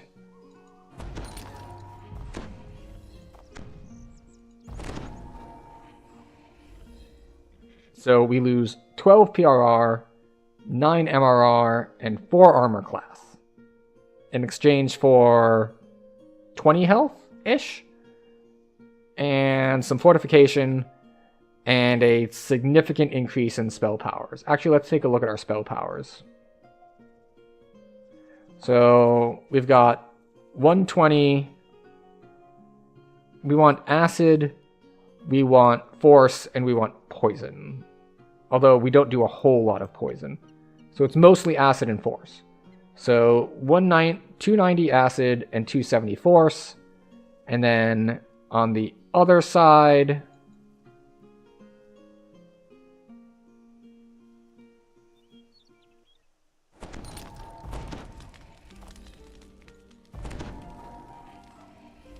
yeah, so 255 and 222. So we get a significant amount of spell power, which is not to mention the DCs. So we go from 37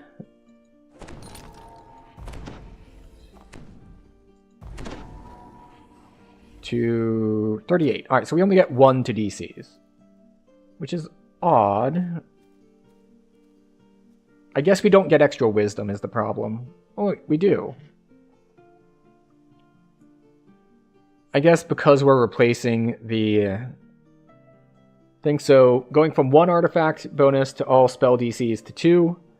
And then... Did we lose wisdom? Like, because we should have also gained wisdom. Oh, we gained 1 wisdom. Because this has 1 to all stats, and this other one, and the new one has 2 to wisdom. So the new set bonus gave us... In theory, it gave, from artifact set bonus, it gave us 3 DCs. Because it's 2 wisdom and 2 to DCs. But I lost 1 to DCs, so net gain of only 1. And the 2 to wisdom, well, I already had 1 and they don't stack. So instead of getting 2 to a stat and 2 to DCs, I got 1 to a stat and 1 to DCs, which is 1 to DCs. Which is unfortunate, but what are you going to do? I really should get a wisdom item, because a wisdom item will help me with defenses as well, because it will give me what?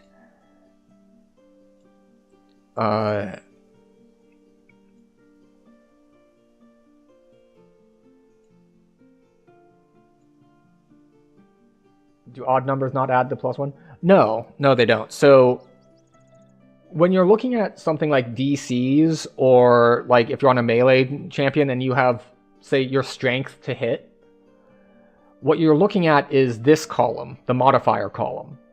And the modifier column goes up 1 for every 2 in that stat you have over 10. So you can see these are +7 because 10 is neutral. So every 2 over that, you get an extra 1. So we have 14 because 10 plus 14 is 24. So it's +7. So my wisdom went from 36 to 37. Those are both +13. Now, if I'd already had an odd wisdom...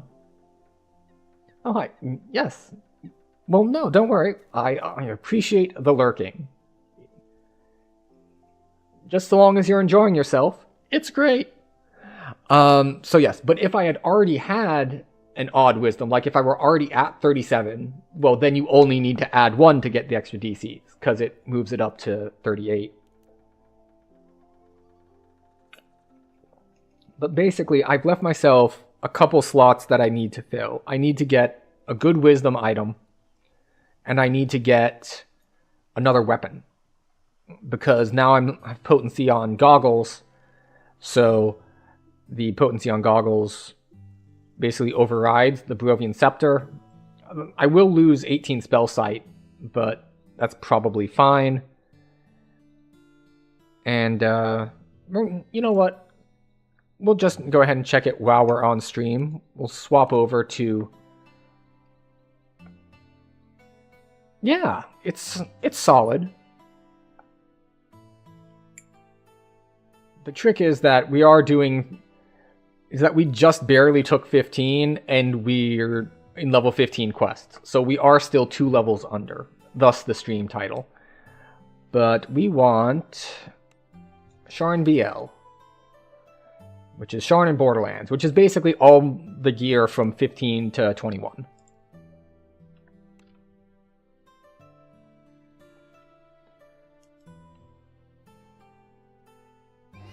Alright, let's check my account.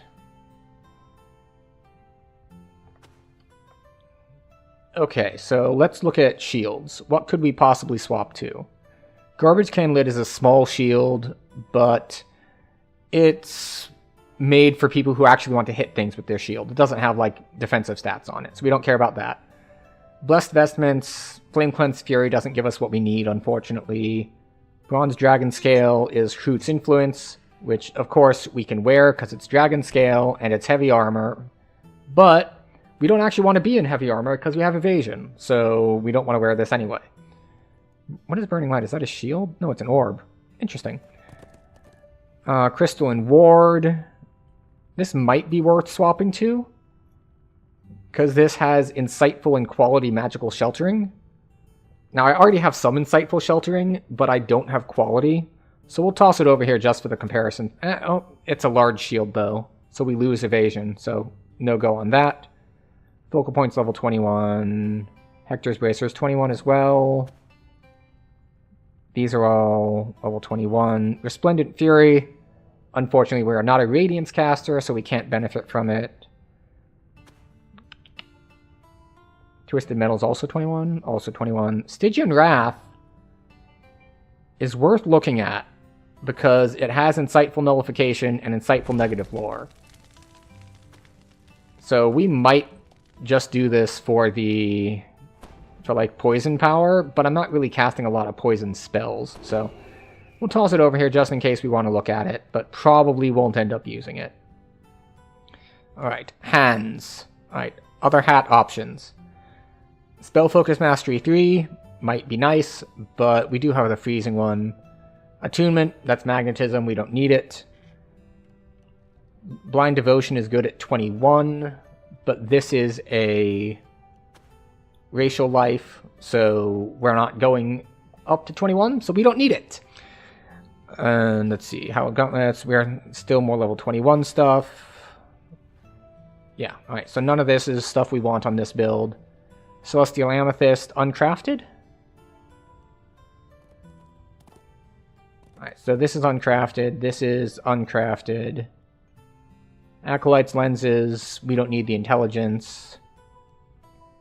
Order and Chaos, we don't want them. That's level 21, that's level 21. How about Emerald? Uncrafted. Amethyst, uncrafted. Topaz, uncrafted.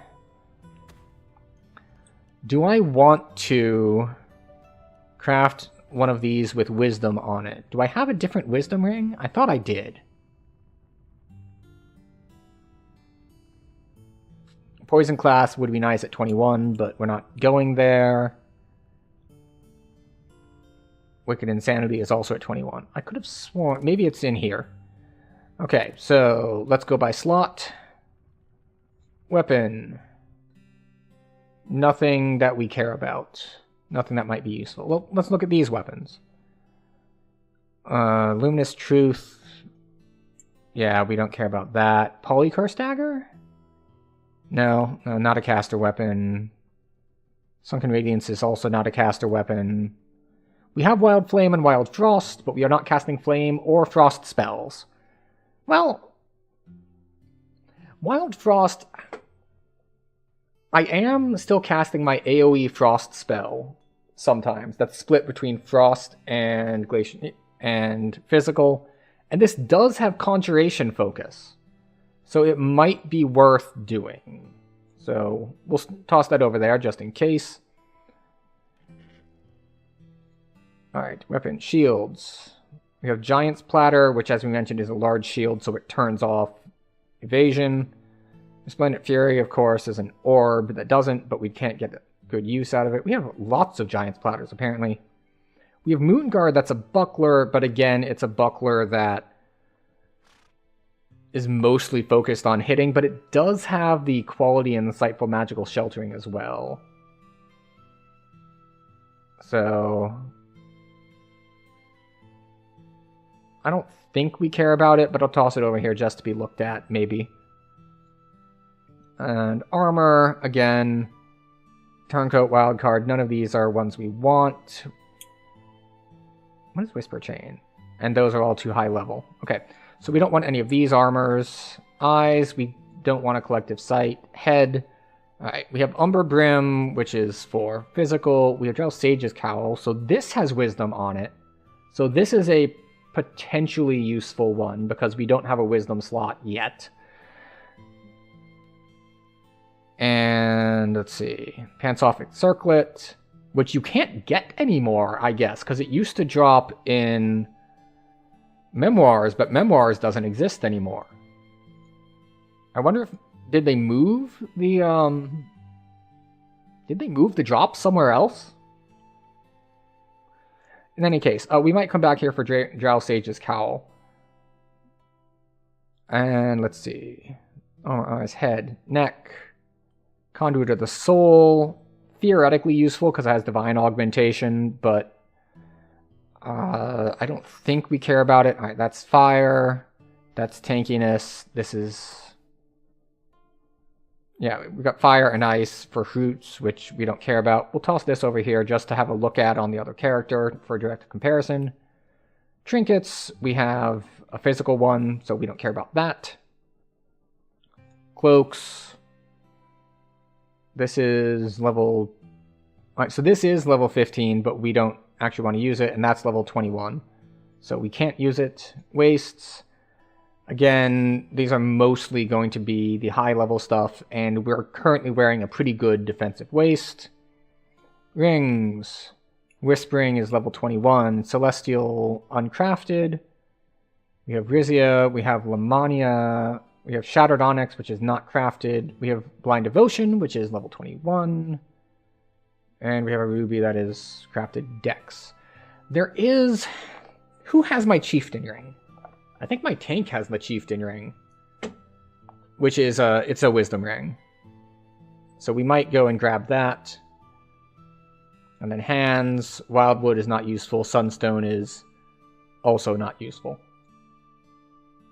Feet, again... Stone shoes. Well, technically they have insightful and quality corrosion on them, which is great. And, yeah, but I'm going to keep my 15 damage reduction just because it's that strong. Ah, this is the set I was talking about. The level 17 set from Docs. Negative, poison, and force. So it doesn't have acid on it, but it does have negative and force, and negative is poison as well. So you can see it's got void lore, it's got parrying, it's got stuff on it. But that's level 17, and I don't have the full set, so it's not worth it. So let's go double check our tank and see if he's got the Chieftain Ring that we might want to steal.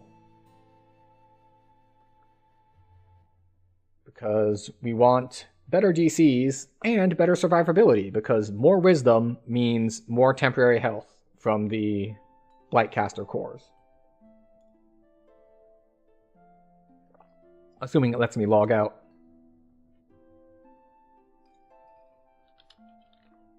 It'll do it eventually, probably, hopefully. We did have some issues earlier. Okay, we want this one, and I'm pretty sure they have the chieftain ring.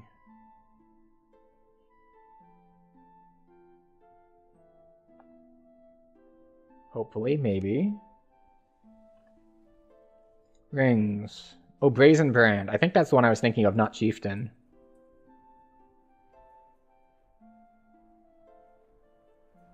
Enchantment Focus. Oh, no. No, that's not the one I wanted.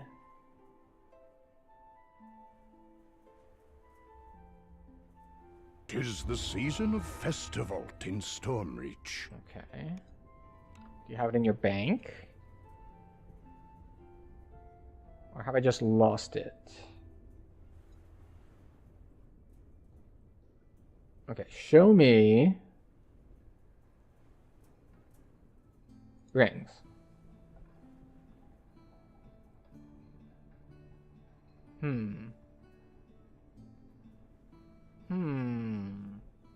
Where did my chieftain ring go?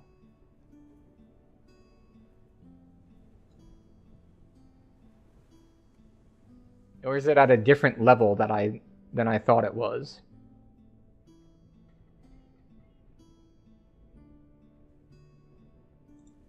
Okay, well, I don't know where it's gone. So...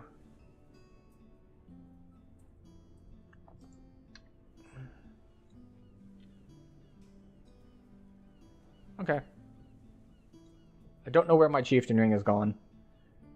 But, so I have a couple options. I can either go for that ring, or I can craft one of my existing Sharn rings to have wisdom on it.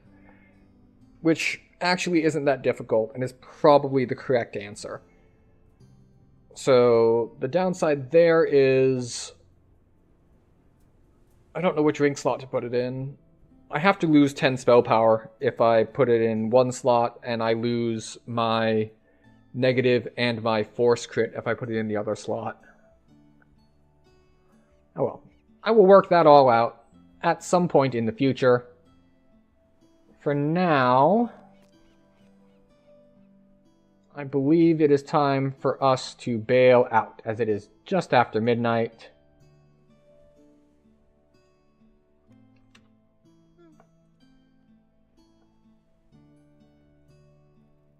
And, looks like from who's on, I will toss you at Doug, who appears to be on a repeater build. So we're going to toss you over there.